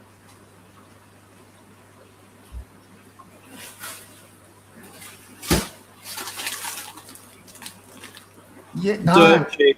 Dirt cheap. They eat it every time. They fill their belly. I must have had a dud. I'll have to blame Cairns Marine. I don't use that mussel meat, but I get the box of green shell mussels. They're in the shell from New Zealand. Too mushy. Get the cooked ones. I crack it and I drop them into the tank when they're still frozen, and everything just comes and picks it off. It never goes anywhere. And they eat it But all. I tried that. I wouldn't eat it. Because this is like our life hack to get fish that we need to eat. Moorish idols and stuff will eat it. Like, I don't know, everything seems to eat it. Okay. All right. Give it a try. It's probably stuff that you wouldn't eat yourself, but Yeah. that's a display tank. Is that the famous Yerpel? That is the famous Yerpel. How's the rating on the Yerpel now? I mean, for whatever reason, he's like a little bit stunted in growth. That yellow tang, or perhaps another yellow tang that we had at the same time, we sold to one of our customers, and it's like a full grown yellow tang now. It's like this sort of size. The Yerpel is still, I don't know. He's slowed down in growth a fair bit. He's bigger than he was in this video. This is maybe like a year-old video. Yeah. He is the boss of the Zebrasoma. Oh, really? He's like the smallest one, but he wails on all of the other ones. There's a big purple tang in there that's 2 or 3 times his size, and the purple tang's always got nips out of the fins because the Yerpel just doesn't leave him alone. I I just realised you got quite the collection of zebrasoma in here now. You got the scopers, the yellow, the yerple, the purple. We tried to get them all. The only one we didn't have was the Black. the long nose. Yeah. Have they become available? Have you seen those for sale at all? The Rostrada? I've seen them for sale, but they're just such a crazy price that I've never bought any. Yeah. I mean, obviously the Yerple was a crazy price, but I had big dreams for it selling, but it's still here. So if anyone wants a Yerple tank, Well, you sold. You brought it. You had a few, didn't you? And you sold. I had two, and this has never been seen on or said on camera. This one killed the other one. Oh, really? Yeah. So when they were young, we had 2 yellow tanks, 2 Yerple tanks, all living together. Fine, and then one day, one Yerple killed the other Yerple. It's as simple as that. Just all of a sudden, there was no real aggression between them. All of a sudden, it's just railed him. So I don't know. And he's proving it to this day when he's, got a full-size purple tank bailed up in the corner sort of thing. It's because he doesn't know who he is, mate. He's mentally scarred because he does not know who he is. I would say hybrid vigor, maybe. So you've got a Pacific sailfin and a Desjardins sailfin in there as well. Mm-hmm. And have you got a what's that ugly black with a white spot one called again? Gem tank? That's the one. I don't understand why everyone loves those. So out of all the zebrasomas, which would you rate? Honestly, I know it sounds stupid, but one of my favorites, and maybe the favorite, is the Scopaz. I just think they're such hardy fish. They're really, really beautiful, but in like a kind of I don't know, like not a particularly garish, bright-colored way. They're just naturally beautiful. They're brown, but they're a really nice tone of brown. They've got little freckles. Behavior-wise, they're relatively somewhere in the middle. Like they're not hyper-aggressive, but they're not a pushover either. I like gem tanks. No offense. I think they're beautiful. But yeah, I don't know. I like yellow tanks too, but I would not pay the price that yellow tanks are now. I'll just buy like a coral goby or something if I want that color in my tank. Yeah, my favorite is a Pacific sailfin. I just think they're beautiful with the really tall fins. Yeah, stunning. Yeah. Unfortunately, just a very large tank. That's all. Yeah, purple tanks are nice too. They're all nice. All zebrasoma are a nice fish. It's a shame that they don't get along better than they do. This tank is always just fighting. But yeah, there's a big ringtail tank in there now that sort of keeps everyone in check.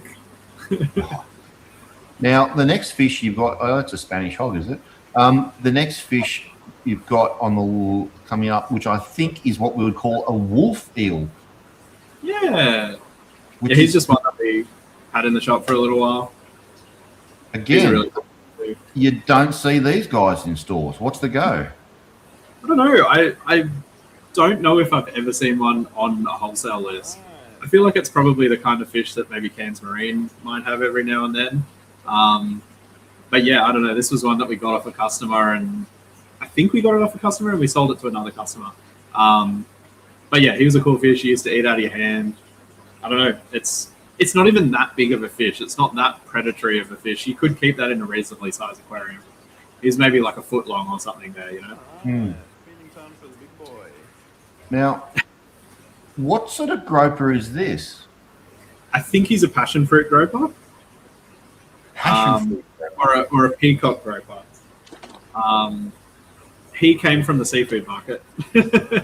Have you still got him? No, we don't have any anymore. Okay. But yeah, it was cool as.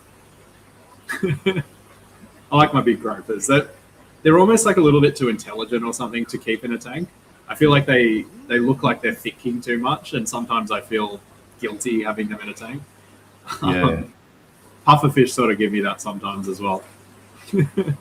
I think pufferfish. I think people put a lot of emphasis on the personality of a puffer, and I love my saltwater puffers. But I can't help but think that most of that is just because they learn how to beg for food, and that's basically as far as it goes. I think because their eyes work independently, it makes them look like they're thinking a little bit more as well. Yeah. I don't know, gropers and trout and cod. I don't know, they look at you in this way that it's like they're considering what they're going to do next. Yeah. I don't know. I think, yeah, there's probably some ethics around, like, some fish probably shouldn't be in the tank because they're too intelligent for it. I have maybe some issue with having, like, octopuses or octopi or, squid in a tank. Have you ever kept cephalopods? We kept a blue ring in here for a while. Of course you did. It was wild caught. It pretty much like a week or two after we got it, it laid eggs. It incubated the eggs. The eggs all hatched. The mum died. All the babies died, basically, because they just can't be raised in captivity, which wasn't something that we knew. I assumed that they would just be something that would eat, brine shrimp or baby cherry shrimp, something like that, but they never even looked at food. They could have a wriggling brine shrimp next to their head and they just were not interested in the slightest. Did they look like octopus when they were? Yeah, they looked exactly like just a miniature little blue ring octopus. And when we were trying to figure it out, once they'd actually hatched, we found that a lot of the like research institutions and that sort of thing that actually do research on them, they just go out and collect them because they just can't reliably breed them and raise them, which is a shame. Yeah. But that was into cephalopods. Yeah, and that's I've never kept. I know I tell a lie. I've kept. I brought home just a local cuttlefish, and I kept it for its life, which was only about a year, but it was already that kind of size when I got it. But how big the trouble? Probably not big enough, really. Probably about 20 centimeters. I think the local ones get a bit bigger. But I think the issue for me was keeping the food up to it. It wouldn't take dead food. It would only take live crabs, live shrimp, and live whitebait, potty mullet, that kind of stuff. Yeah. And I was down the boat ramp at night time almost every third night scooping live prey. And you think, I'm going to load its tank up with all this stuff. And then days later, it's just all gone. You think, how? And then you realise these things grow. They grow fast because they die so young. And they have to get to reproductive size. And I think that's one of the biggest. But the other issue I've got is I just feel comes back to morals, doesn't it, and ethics. My wife loves to have squid and calamari, and I put lots of octopus down the gob of my moray eels every day. Yet the idea of keeping them in an aquarium because they're so intelligent is doing my head in. It really is. I think that, even when you think of the unspeakable horrors that we do to cephalopods that we eat, you look at one of those Chinese squid boats and you see 1,000 squid every 5 minutes coming on the boat. It's I don't know. But I just don't want to think about it really, honestly. But yeah, I do think maybe they're a little bit too intelligent to be in a tank. I did watch My Octopus Teacher. I think it's relevant. Every time, I've seen plenty of octopus in rock pools and stuff, and I've had opportunities to collect them. And when you see their behavior, even when they're trying to get away from you, it's more than just a fish swimming away. It's an animal that sort of knows what's happening. Oh man, they know. I was in a rock pool trying to catch a fish, and I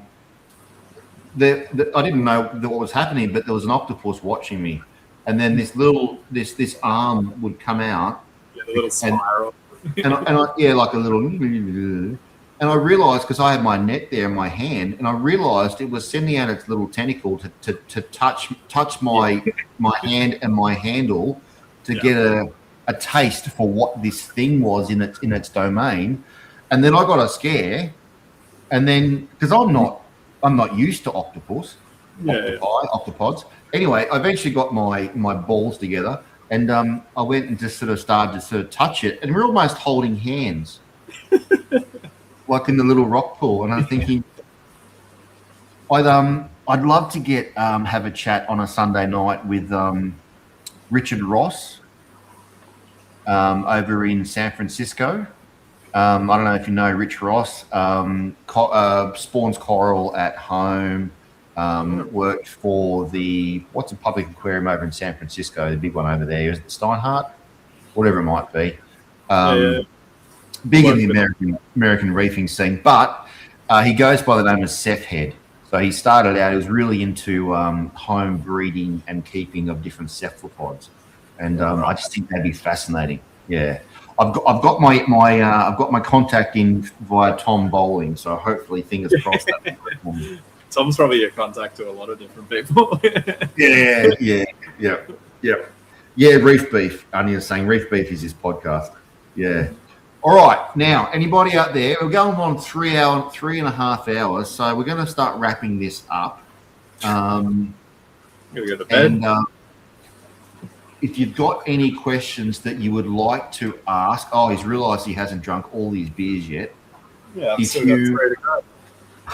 You might have to take them home. Well, here you go. Here's a question for you, mate. Do you know if blue rings born and raised in captivity lack venom? Or like pufferfish that lack the toxin as its diet derived? Oh, I don't know. Are pufferfish not toxic because they're not eating? I have heard that before. I don't know about blue rings because I don't know where they get the toxin from. But I also think not many of them are raised in captivity because I don't think that is really something that can be done at this point. I read something recently about the sargassum fish. Oh no, not sargassum fish. It's the Salpa sarpa is the Latin name. It's a fish that lives in the Mediterranean and it's hallucinogenic if you eat it. And it gets that from some kind of like cyanobacteria or something that it eats. And yeah, they say that if it doesn't eat it, obviously, then it doesn't have that toxin in it. I have heard that about pufferfish before, but I'm not sure about blue ring octopus. And I'm not sure about pufferfish either, because you would think that the Japanese would then just raise fugu without feeding them that and then not have to die from eating it. But, that doesn't make sense to me either, because when you look at pufferfish in the wild, they're eating a massive variety of crustaceans and mollusks and algae, and they're generalists, aren't they? They're not really... So they eat something that they're getting that toxin from? What is it? Tetrodotoxin. Tetrodotoxin. That one. I feel like Anya would know the answer to this question. Well, she's still there, so... CQ Aquaria says, wouldn't work, senor. The toxin comes from symbiotic bacteria in their salivary glands, not their food. There you go. The fugu, hold them on aquaculture's diet before sale. Yeah, right. To minimize the toxin or something. So those Japanese are tricking us. I mean, you would know about the freshwater eels migratory sort of life cycle and how they, for a long time, they thought that they fell from the sky because they didn't have any reproductive organs or anything like that. And I just read recently that in Japan they have produced eels full life cycle. So they don't even need to migrate anymore. They have done a complete life cycle in an aquaculture farm. Really? Yeah, which is crazy to me because I was under the impression they didn't even fully understand how the life cycle worked yet. Did they have to transition them to salt? I think they do it exclusively in salt, but I'm not 100% sure. It was like a Japanese article where it didn't give a huge amount of information out. But they were doing another one because they were doing the big eyes, full life cycle, full reproductive cycle as well. I guess anything that they're going to eat over there is, big money. When you say big eyes, you mean those red marine? Yeah. like a big eye trevally or a almost like a soldier fish or a I don't even know what their family is. Yeah, big eyes, the big red things with the big eyes. Sit under a rock ledge sort of thing. Yeah. Yeah. But yeah, the eels is really interesting. It is. Yeah, absolutely. All right, mate. Well, anyone else who has some questions, now's the time to pop them in very quickly. But otherwise, we have got one last segment. White milk. White.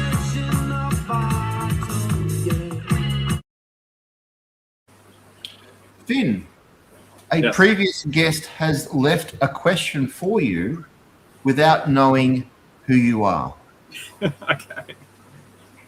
Which, by the way, I got to get a question from you as well. Yeah, but if you could read your fish's mind, I guess that means a lot of the fish behind you in that store. What do you think they would think of you?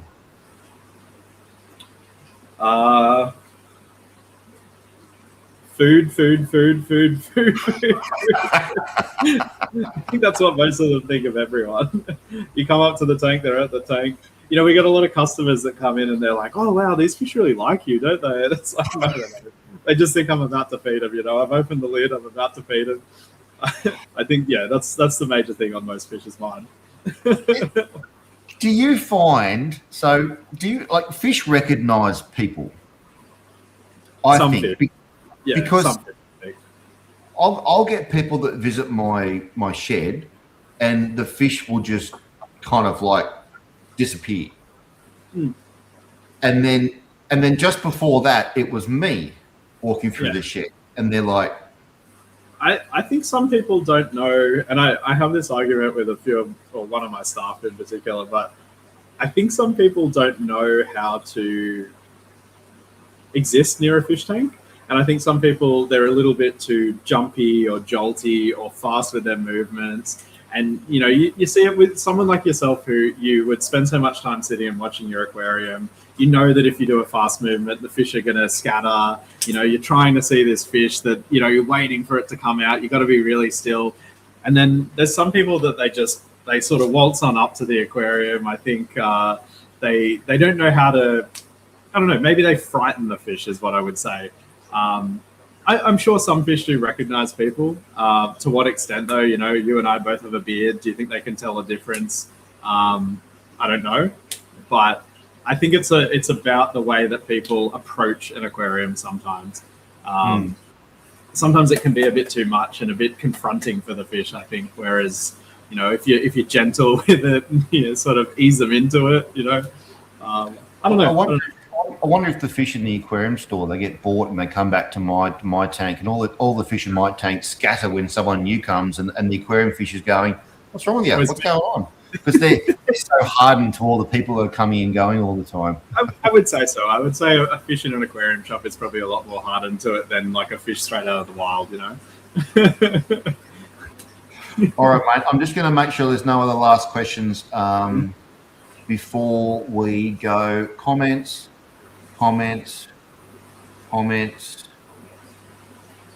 Something about a royal knife. You should have come in and bought it, mate. Okay, that's an inside one. And can snakehead gudgeons be bred in captivity? I believe so. I believe they can. I don't know much about it. I think they breed like other gudgeons where they just lay eggs on a flat surface. I've got a sneaking suspicion that they go down to the tidal reaches of the rivers. I think you are right about that, but I think they have been known to breed in landlocked areas. Okay, yeah. So I think they would prefer it, but I think I don't know. When I was up because I fished some of those and brought them home back in the day. They're always in the creeks that are off the beach, right? No, I got them in on my mate's cane farm. But the strange thing was, he commented that the mud cod would get washed away from their property during the wet season because it all just floods out and it just goes crazy. And I was up there in the dry, and I remember being on this bridge that went through the middle of his cane farm, and all of a sudden there was this massive commotion coming up against the flow of the water. It was just a creek. Mhm. And it was like a whole big shoal of snakehead gudgeons coming up together. It was crazy. Spawning group of them. But you could just see them, and they were coming from the direction of the coast. Yeah, it was weird, very weird. Because they can live in like full marine water, and they can also live in full fresh. Yeah, but you might be right. They might have a larval stage or something. I don't entirely know. Yeah. Last question here for you from Troy. What's your opinion on hybridizing fish? I love it. I absolutely love it. I think it's one of the most interesting things in fish keeping. I mean, partly because you breed two convict cichlids together, you're going to get convict cichlids. You breed a convict cichlid with a Texas cichlid, who knows what you're going to get. But I think it's really interesting. You're going to get some hate mail tomorrow. And send it my way. Send it my way, honestly. It's lucky that you haven't got a telephone number. Why do you think we don't have a telephone number? You're going to have all the Angler guys worrying about their Melanotina rainbow fish being hybridized, their creek localities. Tell them not to come to Atlas Aquarium, man. I think it's also very interesting in terms of how we define species. And like the traditional definition of species was they can't produce viable offspring, fertile offspring, right? Fertile. So a horse and a donkey can breed together, but a mule is infertile. Fish sort of proved that wrong. There's lots of fish that can breed together, completely different species that will then produce, fertile offspring. And to me, when I see something like there's a classic hybrid in Asia where they've got a red-tailed catfish from South America and an iridescent shark, which is, your Pangasius or Bassa, right? And they have made a hybrid of that. And those are two catfish. The only thing that they share in common is that they're catfish. They're in the order Siluriformes. They're not in the same genus. They're not in the same family. They're completely different. They have produced an offspring from that. And to me, that sort of explains, or it says to me that really any sort of hybrid is actually possible. Were those offspring fertile? I couldn't tell you. There's little information. They are in the aquarium trade. Obviously, we don't have them in Australia. But they're a common enough hybrid that, you can go to like a market in Thailand and you can see them in the trade. I would imagine that they're just doing first generation cross every time. But for two fish that are that far apart, it's like just breeding two mammals together because they're a mammal, right? It's like, oh yeah, I'm going to breed a bear and a tiger together and make a baby. It's so distantly related. The red-tailed catfish is probably closer related to like a bristlenose catfish than it is to this catfish in Asia. They probably share like a link that's like a sea catfish, right? I don't know. That to me, that's really interesting, and genetics is quite interesting, and the fact that is possible. I don't know. Yeah, it's really interesting to me. So yes, I like hybrid fish. I think there should be more hybrid fish. Shots fired. Shots fired. So you must be a fan of parrot cichlids then. We've got a couple in the shop. All right, mate. Thank you very much for being with us tonight and giving us a bit of a tour through Atlas, letting me show the world through your Facebook private account, and also give us a bit of an insight into the world of the different types of oddball fish, and also your take on the retail side of fish keeping in Australia. Thank you very much. Appreciate it. Thank you for having me. To everybody out there that has been with us tonight, thank you for coming along the ride. And anybody out there who has seen this after the fact on YouTube and has any questions for Finn, pop them into the comments section of the YouTube video, and I can get to Finn, ask Finn, and then get back to you. Don't very often get those kind of questions, but it's possible. So anyway. Don't message me in my private Facebook account, please. Have a nice quiet day without the phone ringing tomorrow. And to everybody out there, I shall see you all next Sunday. We have Paul Talbot from Majestic Aquariums. And I shall see you then. Stay there, Finn. Good night, everybody. All right, mate. Thank you.